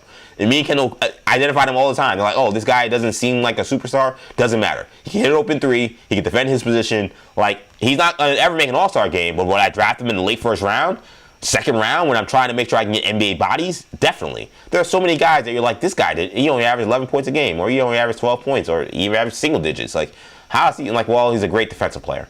And he's going to come in, he's going to just lock up. And the offense is not all that advanced, but it doesn't really matter, because whatever team he's on is not going to ask him to do much. Can he run the floor? Can he finish around the basket? Can he make a wide open jump shot? Like, if you can do those things, you can get paid in the NBA today. So that's the tricky aspect of this when it comes to when we talk about these kids are much better in AAU, because the AAU game, I don't think it's caught up to that. The AAU game, because kids are trying to get seen and you're trying to showcase, which that's no problem with that. But the style of game, I don't think really helps you get ready for the NBA. I'm not even sure if it really helps you get ready for college that much, but college is a whole different world, because college, those coaches run with an iron fist. So whatever, some coaches want to play more NBA style, like you see with Nate Oates at Alabama. Some guys play a more traditional role, and they'll just, I say this kiddingly, I'm not joking, but they almost literally like beat into submission like their style of play with these kids. So that hasn't, I don't think, impacted them so much. But I know again, Katie saying that AU destroying the game. I think that's people saying that's hyperbole, sure. But I do wonder if like that is actually helping these kids get ready for the NBA, because there's so many guys that come in, and you say, well, they can do X, Y, and Z, but they can't do some of the simple things that are needed to actually survive in the NBA. Again, you can't guard your position, or you can't guard multiple positions, or you can't hit a wide open shot. If you come in the NBA and you can't shoot, you're dead on arrival. There was a time where you could actually not be able to shoot in the NBA and still have a long career. I mentioned like Avery Johnson a couple of days ago. Avery Johnson never learned how to shoot. He was always a terrible shooter. Could not shoot threes. He kind of became an okay mid-range shooter if you left him completely wide open, which is what you had to do. You basically played off of him. Like, that guy couldn't exist today because of the nature of the sport and the nature of the way things are being played, or the way the game's being played. That's just a reality. So, are these kids that are coming in, and then you say, oh, this guy should have been a great player. Like, I don't want to pick on Scoot Henderson, but he's just a guy that comes to mind. Like, Scoot Henderson was great in AAU, great in the G League Ignite, but he hasn't worked in the NBA. Why? The skill set that he worked on that was good for him coming up through the youth basketball thing didn't help him in the NBA. Because all that speed and athleticism and strength ain't good for nothing if teams can just go under every single screen. And you're never going to make them pay to shoot because you can't shoot. There are, again, so many other guys that, Jalen Green, again, all that. I mean, Jalen Green said, oh, this guy he's going to come in the NBA, he's going to be a 30-point scorer. Look at his bag. That bag is not super efficient. He can't defend his position. He's a tweener. Like, there's all the other issues with him that don't make him that valuable, because for whatever the random 35, 38-point explosion he can give you, because he has skill, he has talent, he doesn't bring other things enough consistently, and that offense isn't consistent enough for him to be a viable player for a team that's going to pay him what he's getting paid, which is max money. Like, and that's two G League guys, Jonathan Kaminga. I don't want to just pick on the G League Ignite guys, but same thing. Like, has one-on-one game, has all the things you think, okay, well, he can do that, but all right, can he hit a wide open three? Is he committed to playing defense? Warriors said, we don't need you.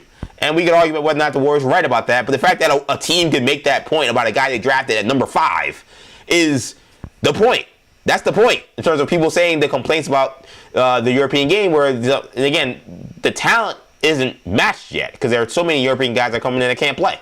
Unfortunately, Knicks, hate to say it, Pacome Dadier, again, we ain't going to keep being patient with you. I got to get that drop. That's got to be a drop. Remind me of that at some point if I forget to grab that Cam Newton drop. The way he talked about Keon Combs. It's my all-time. It's right now my favorite internet meme right now is that video, using it for anybody.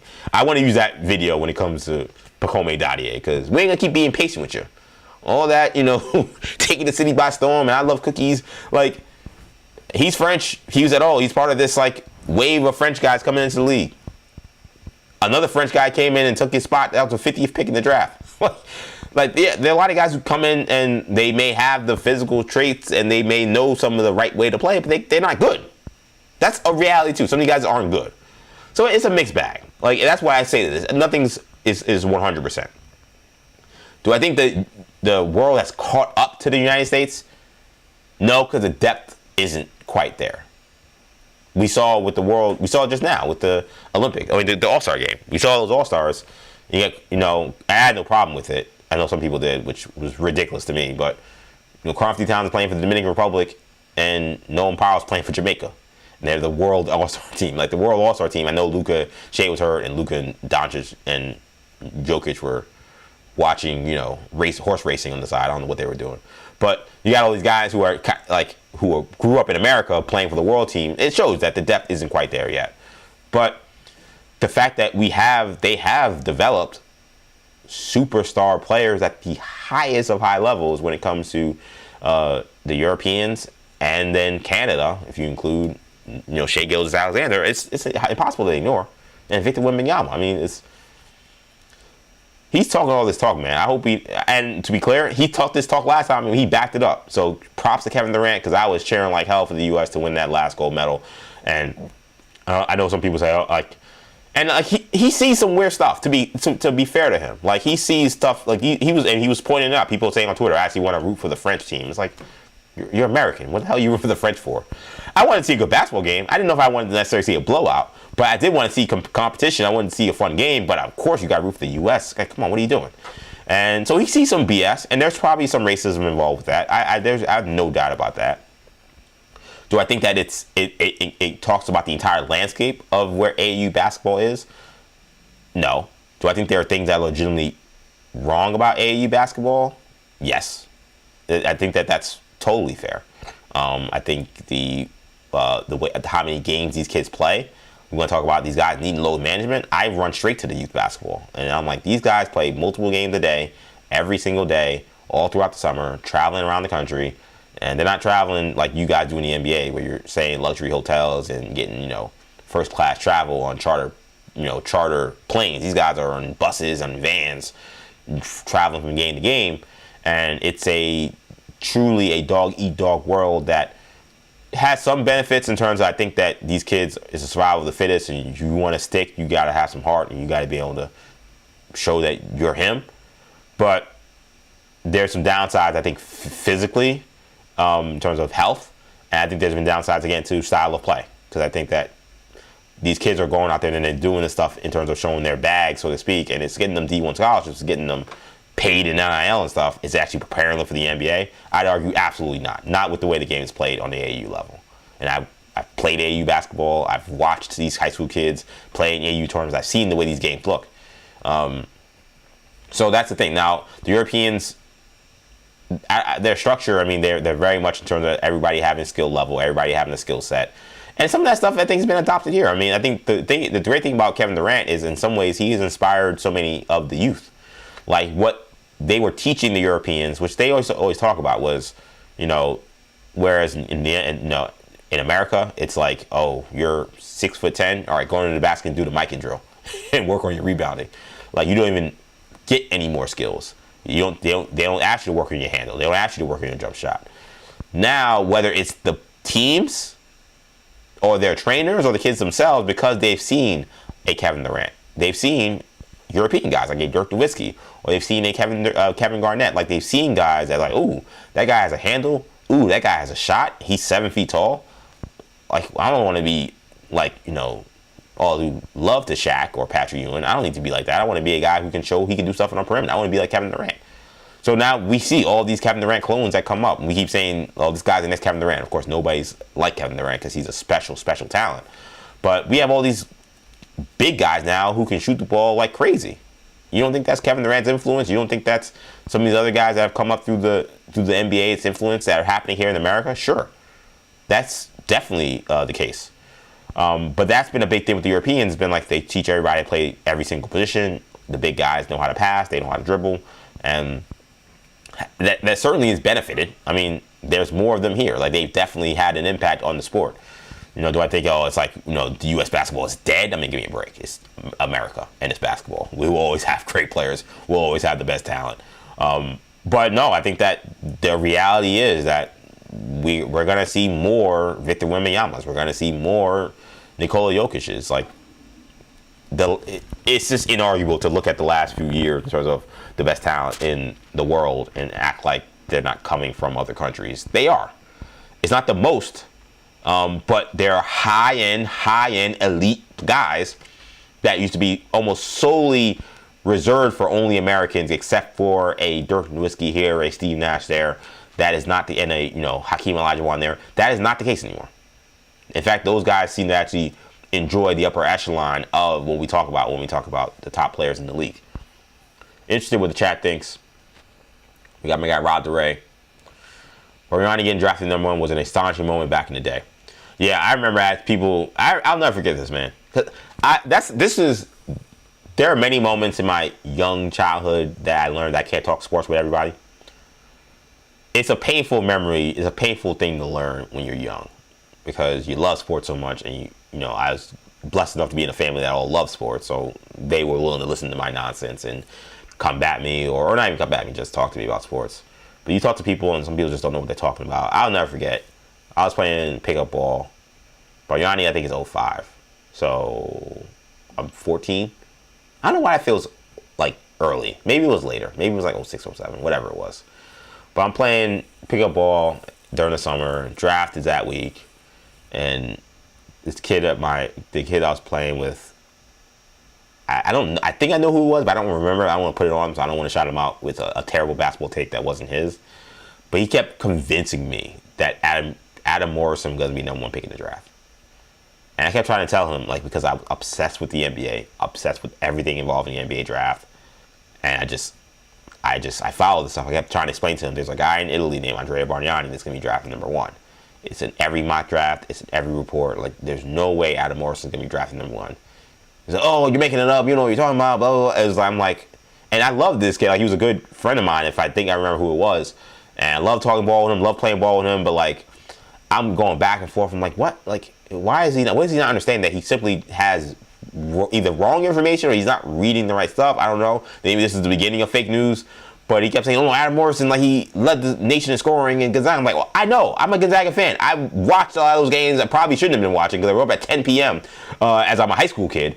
But I love Adam Morrison, of course. I'm telling you, he's not going number 1 in the draft. I wish he would. That would be a great thing for the program. And Bargnani, of course, went number 1. I think I saw him next week. I'm like, he's like, wow, you were right. I'm like, yeah, dummy. I kept trying to tell you that for like 2 weeks. You kept telling me I was making something up about this guy. What Kendall reminded me last week, though, I think we talked about this. Again, these days blend in. And I did 2 podcasts with him this week, so I did Hero Talk with him on Sunday, which, by the way, again, is up on our podcast channel. There's a version that's up on YouTube. That is fine. It doesn't have I might switch it out, but it's up on YouTube if you want to watch it as well. But I remember having a conversation about how he was talking about we were talking about the draft and tanking, and he was talking about how, oh, yeah, right, because he was saying that a couple weeks ago, he was saying you should do a draft where, you know, he would think they should bring back a even more strenuous age limit, where you essentially have, you know, guys have to stay in for, he always says 3 years. I think that's impossible. I think there's no way that even the players union would agree to that. 2 years feels more plausible, but I don't know if there's energy to that. It seems like the energy is way more towards a progressive push to just end the age limit. But he's saying that pushing the age limit forward and making it a higher age limit would actually help the NBA draft because there'll be much better players, much better pool of guys. So you won't have this super race to the bottom that happens because we only think there's 1 or 2 guys that are good because all these guys were drafted. Every single one of these guys are all freshmen, except for, you know, a few guys that may get drafted that not going to be in top 5 or 6 or even 7. Everyone else, you know, they're all freshmen. So he was saying push it back. And we mentioned, he was like, well, the last time they put in the age limit when they got rid of the high school guys, we had this 1 year where there was no high school guys. The first year was the Andrea Bargnani draft. And I was like, that was a draft? He said, yeah, that was a draft. It was, I think he said that was a draft. It was awful. It was like Bargnani and Adam Morrison, LaMarcus Aldridge, who was the best player, but it was dreadful. Brandon Roy, who was awesome but had no knees. But it was a bad draft, and Andrea Bargnani got drafted in large part due to the fact that that first one and done, I think that's I want to say that's the Kevin Durant draft. Kevin Durant, Greg Oden, they were the first guys to be part of the one and done. I'm pretty sure that's the case. So in any other normal year, Kevin Durant or Greg Oden would have been the number 1 draft if they had it the way it was before, which was you had the high school guys being allowed to enter the draft. That year they didn't. It was the first year, so all these high school guys that would have been slated to go number 1 or number 2, they all got pushed back a year, so that moved Bargnani all the way up. Bargnani was seen as a guy that could be like the next Dirk Nowitzki. He definitely could shoot, but he was not Dirk Nowitzki, to say the least. That goes without saying. T3 and D says, EJ in the building, what's up? Thanks for watching, as always. Also says here, AAU culture has hurt NBA players because atmosphere, the greedy coaches, and let's just pick the best athletes, quote unquote. Yeah, and I think, you know, it's a complicated conversation, right? Because I think I'm always very sensitive. Obviously, you can tell I'm a black man. I'm very sensitive to narratives and caricatures that can be painted when you're talking about a predominantly black organization or black situation or black community being picked apart in ways that can be stereotypical. So that's why I've tried to handle this very sensitively. And I think Durant doesn't make awful points. I think some of these points I understand what he's saying, where he's coming from. But I do think in terms of, again, the modern culture, you mentioned the greedy coaches. That's a huge part of this as well. How many of these guys are just looking for a paycheck?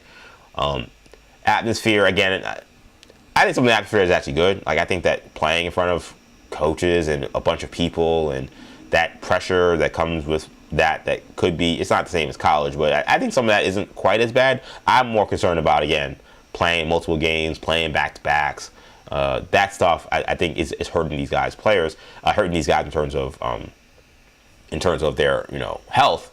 And then, who gets picked. And again, that's an aspect too, right? Of like, the kind of kids that kind of get thrown aside very quickly and very immediately because they're not playing for the right AU team, because they're not playing for the right high school, they haven't got hooked up to the right coach, and there does become a favoritism, and there's a lot of things about AU basketball that is nasty. There's no question about that, and Kevin Durant knows that, but I think he wants to speak to something different. I think he's speaking to, again, what he feels like is the picking on AU basketball and it being the depth of American basketball, when we still see the best players in the NBA are largely, predominantly still American.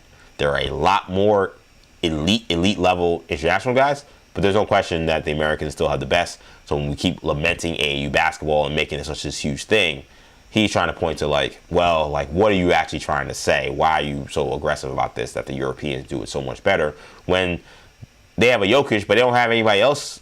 Well, they got Victor too. But they don't have a million Jokic's is my point, right? In the NBA, there's a ton of Devin Bookers, Donovan Mitchells, Anthony Edwards. Is like, I can name a ton, and then you get to the Europeans, it's like I can get to 4, 5, 6 guys, and then it's like, where are the next superstars? They're not there. When the U.S., there are literally generations of superstars, guys in their 40s, guys in their late 30s, guys in their mid 30s, guys in their late 20s, guys in their early 20s, whereas again, if you look at the landscape of the world, and particularly European culture, we don't have that in the NBA. So his point is to keep pointing that the gap has been closed is unfair. I get what he's saying, but I think there's also a reality that we're seeing more of these guys getting drafted high, and we're seeing more of these guys come in the NBA and dominate. It's just the truth. It's just the truth. If he doesn't want to like that, or if he has an issue with that, go out there and eliminate Victor Wembanyama in the playoffs this year. And go in the Olympics and beat them again. I hope you kick their ass in 28, especially considering the Olympics is going to be in LA, in the States. But that's what he's going to have to do. That's the only way this changes. Our best American player right now is probably Anthony Edwards. He says he doesn't want to be the face of the NBA. That's rough. You're talking about the world basketball hasn't caught up, and the best American player says he doesn't want to care about being the face of the NBA. I think he probably cares about being the best player in the NBA, which is more important. But I don't think that's crazy to then say, well, the world is catching up when the best player, the American player, is seceding the face of the NBA to a foreigner, which is what he has said. He said that's for Victor Wembanyama. Just my take. Shout out to you guys, though. Great comments, great stuff in the chat. We'll wrap up with this. Had to leave this at the end because this is just still unbelievable. So, Floyd Mayweather is getting back into the ring. We already know he's set to fight Mike Tyson later this spring. But we're not talking about just an exhibition fight for him anymore, because he's done these. He fought John Gotti III. One of them ended in like a kind of like a pseudo brawl in the ring, if I remember correctly. He's kind of been doing these sideshow things of fighting random karate guys in Japan or fighting a John Gotti. He's been doing these exhibition boxing matches, and he's doing another one with Mike Tyson. Which, at the Mike Tyson Jake Paul thing, I'm like, you're really doing this again? But now he's going a step further. He said that, after this exhibition bout with Mike Tyson, that he had plans to end his retirement, and now that has been made official. Because in September, in Las Vegas, at the Sphere, Floyd Mayweather will renew his rivalry with Manny Pacquiao, and they will face off in a professional boxing match on September 19th in Las Vegas at the Sphere. Your first immediate question is, how old is Floyd Mayweather? You can wish him happy birthday tomorrow. He turns 49 years old. Manny Pacquiao, who ended his retirement recently, last year, he is 47 years old. Floyd Mayweather has not fought in a quote-unquote real professional boxing match in 9 years. That last fight was Conor McGregor in 2017 at this point in time. Maybe it's 2016, sometime around there. But it's a 9-year retirement for Floyd Mayweather. The fight will be streamed on Netflix. Both fighters will take on exhibition bouts beforehand. I mentioned, again, Floyd taking on Mike Tyson. Pacquiao facing Ruslan, forgive me on this name, Probdnikov, hope I got that right, on April 18th, so you can see how Pacquiao looks at this point in time. This is happening, apparently. Why it's happening seemed rather obvious to me, but doesn't make it all that much better or that much more fun. I would have some concerns about Floyd's financial situation. It's just how I would feel. If you followed him at all, he has this very extensive lawsuit against Showtime for money he feels like is owed to him. There are some allegations about maybe some shady dealings that Al Heyman did during that time. Al Heyman was, of course, his promoter during that time and his right-hand man. I'll be honest, a little sad to see, considering how much he promoted Al Heyman as his guy and stuff, and Al Heyman getting him all this money and everything.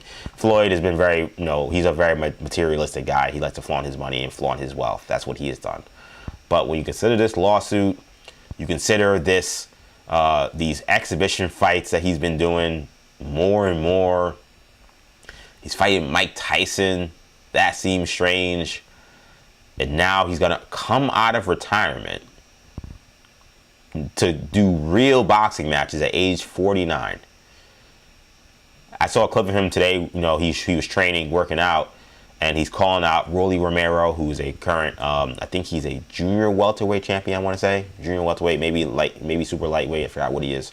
Rolly Romero, though, he beat Ryan Garcia last year. He lost in a knockout to Tank Davis, but a champion and a respectable fighter and a guy who's like in his prime. Like Rolly Romero's probably like 29, 30 years old, whatever. And he's calling out Rolly Romero while he's working out. Like, he's clearly laying the tea leaves for a true comeback. I find this stuff sad because of all the sports where you would hope, whatever you think of Floyd Mayweather, and there are reasons to not like him for his legal past and his domestic violence past, and just some of the things he's said and done. But let's put that aside just for this conversation. When it comes to boxing, and it does speak to how Floyd has acted, to be clear, when I talk about this. I love boxing. I've said that a ton. I hate what boxing has become, but bring me a big-time fight with two of the best in the world.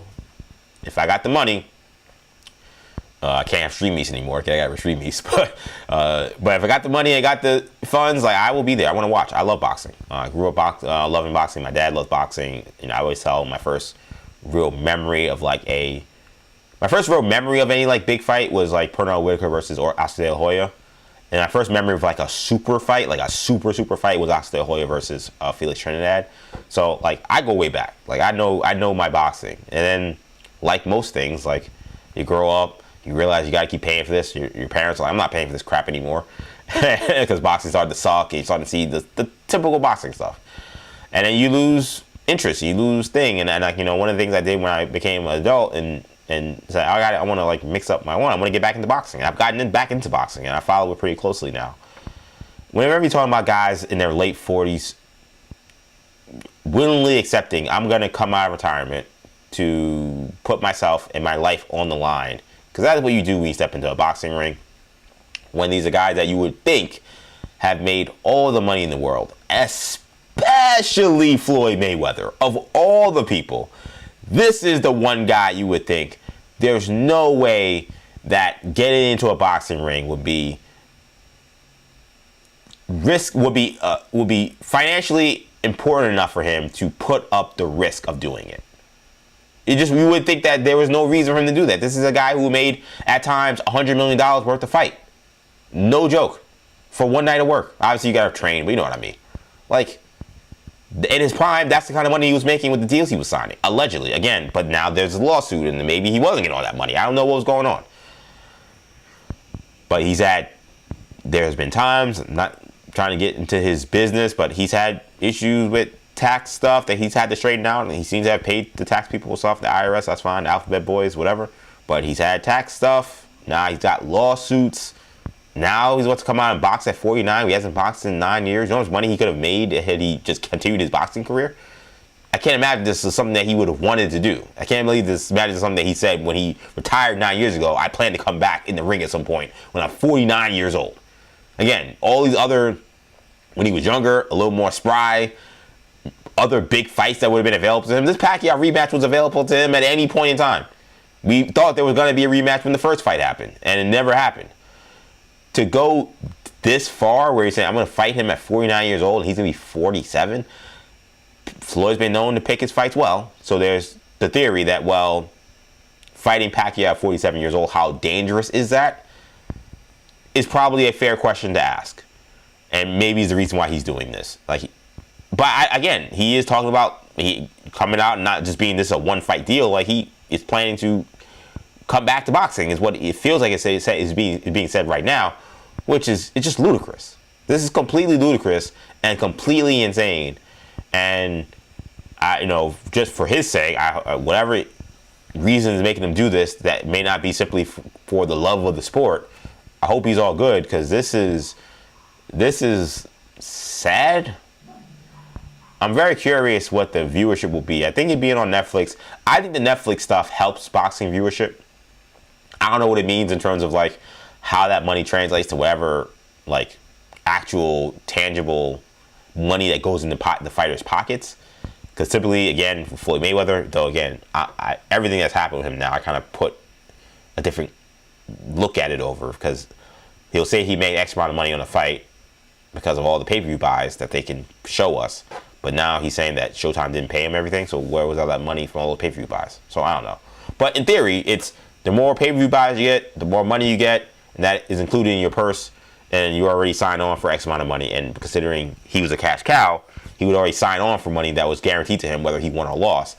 And then whatever he would win from the purse for winning, plus whatever the pay-per-view buys were, would all go into his purse at the end of the day, which would, again, towards the end of his prime and end of his career, was north of $100 million.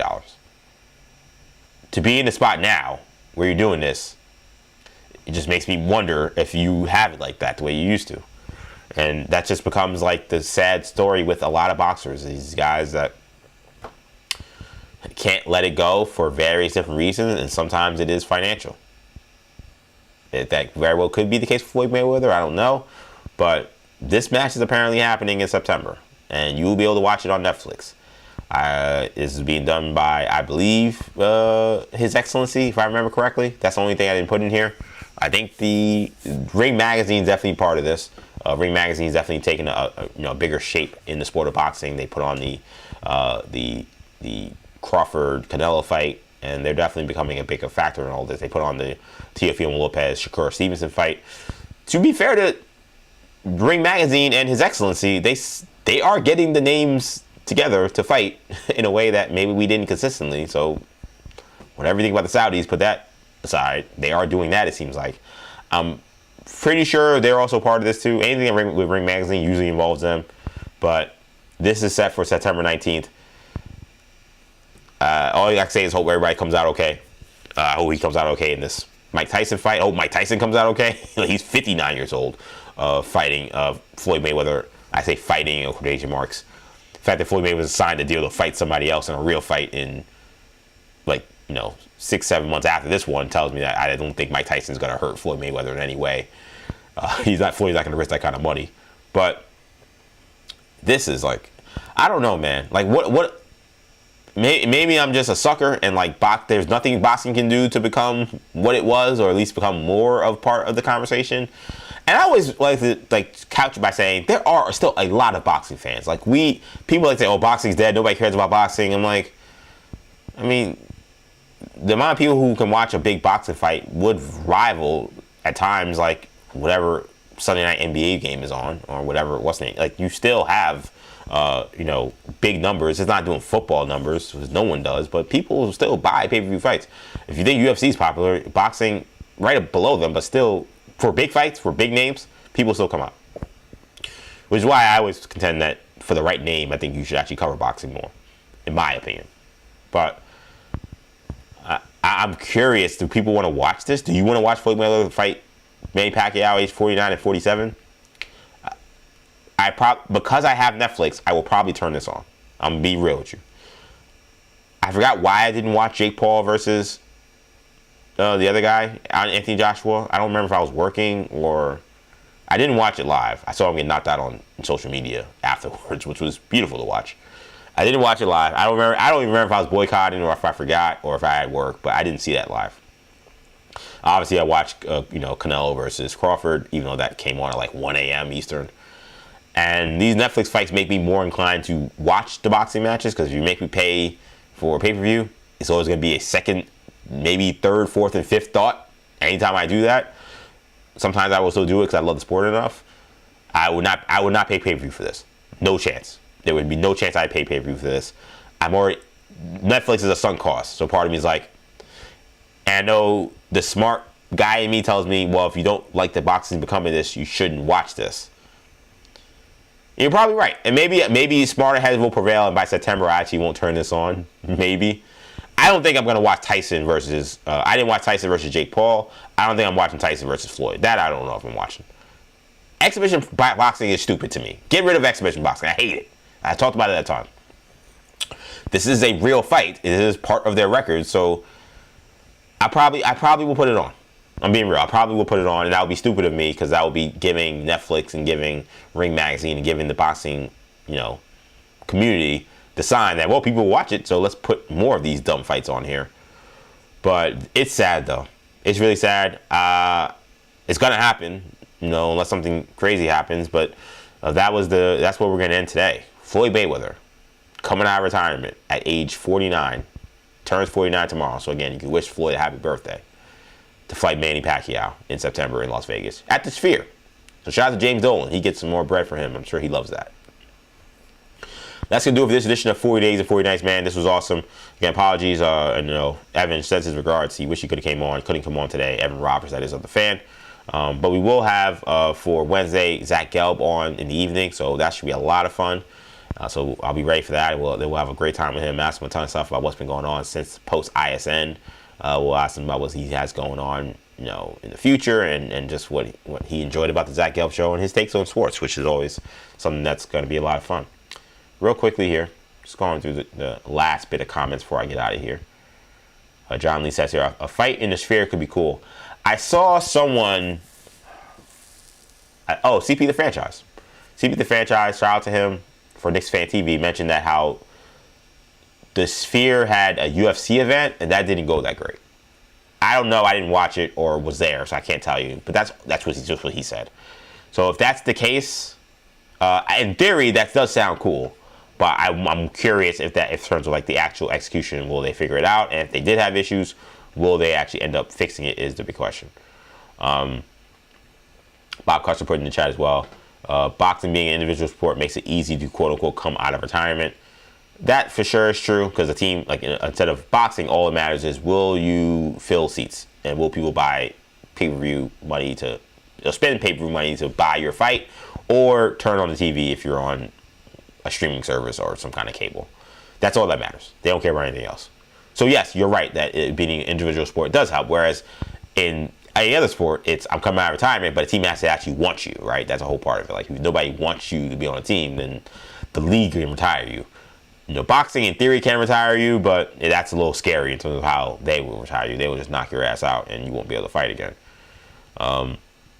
John Lean says, first fight I remember was Tyson versus Holyfield, where he bit his ear. Yeah, I remember that, but I don't remember. I don't know if I watched that or if I was awake or I don't remember anything about it. I remember it happening. I remember it being this massive story. I remember trying to explain to my dad explained to me and being like, wait, so is Holyfield dead? If you bite somebody's ear off, that feels like that would be I don't know. I was 5 years old. So I don't remember what happened. I remember that whole deal. I remember the first fight. I remember the second fight. I remember all of that, but I was too young to really grapple with it. I remember sitting down watching Pernell Whitaker versus Oscar Robertson. Oscar Robertson, Jesus. It's late. Oscar De La Hoya. That I remember. Full-fledged. And I remember the mega fight of De La Hoya versus Trinidad. That I remember. I might have watched that one at my grandparents' house, if I remember correctly. But I'll never forget those. Tyson and Holyfield, I remember it being a thing. I remember my dad being into it. And I probably was adjacent to it happening. I don't know if I was really invested or watching that closely. I also wonder if my parents didn't want me to watch because Tyson was a lunatic at that time. Like I don't remember what was going on there. Shout out to Mike Tyson though. I want no smoke. But even he will tell you he was on one at that time. Drugs, depression, a lot of things. And he seems to be doing great now, so shout out to him. Bob Cutso saying, yes, EJ, I'd watch the fight, but I wouldn't pay for it. Yeah, that's what I'm going to do. Like, I would never pay pay-per-view money to watch Floyd Mayweather versus Manny Pacquiao. Out of curiosity, and in September, if there's not a huge, college football game that's still on, I'll probably peek at this.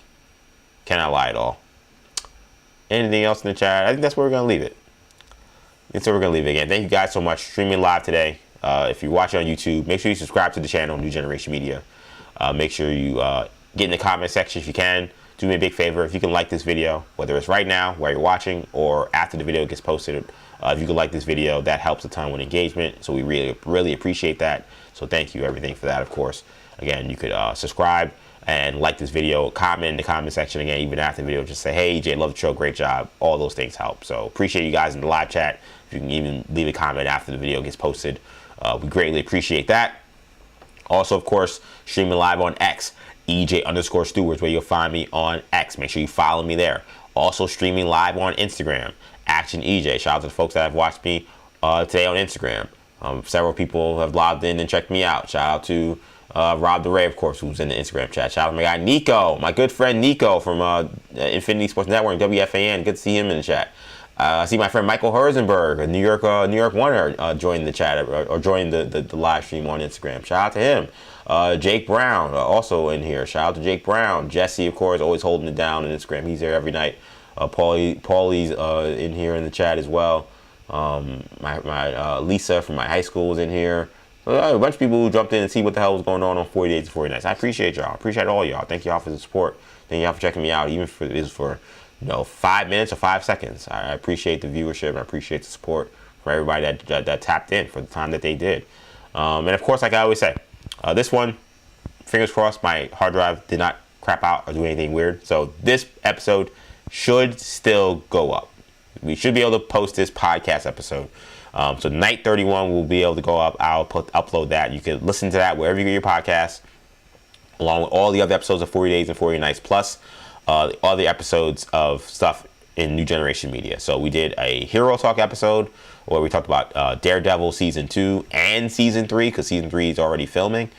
We talked about the possible return of Mike Coulter as Luke Cage. So if you're big into what happened with the Netflix world and everything, we have some commentary on that, and the future of the X-Men in the MCU as well. So that was a really fun episode. We recorded that on Sunday. So that's up on our YouTube channel and on our podcast network. Just search New Generation Podcast Network wherever you get your podcasts. Get these episodes of 40 Days and 40 Nights and everything else that comes about with what we have here on New Generation Media.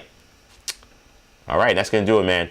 I want to thank you guys so much for checking out this edition of 40 Days and 40 Nights. I'll be back tomorrow with another episode bright and early, 8 a.m., as I always do. Be sure again to follow me on social media. We'll see what we get into tomorrow. This was a good day. A lot of stuff happened today. A lot of stuff happened over the weekend. So we had a lot to talk about. I had a lot of fun. We'll see what we get into on Tuesday as we wind down this road of 40 Days and 40 Nights. You guys have been the best. Love y'all. I'll see you in the morning. Peace.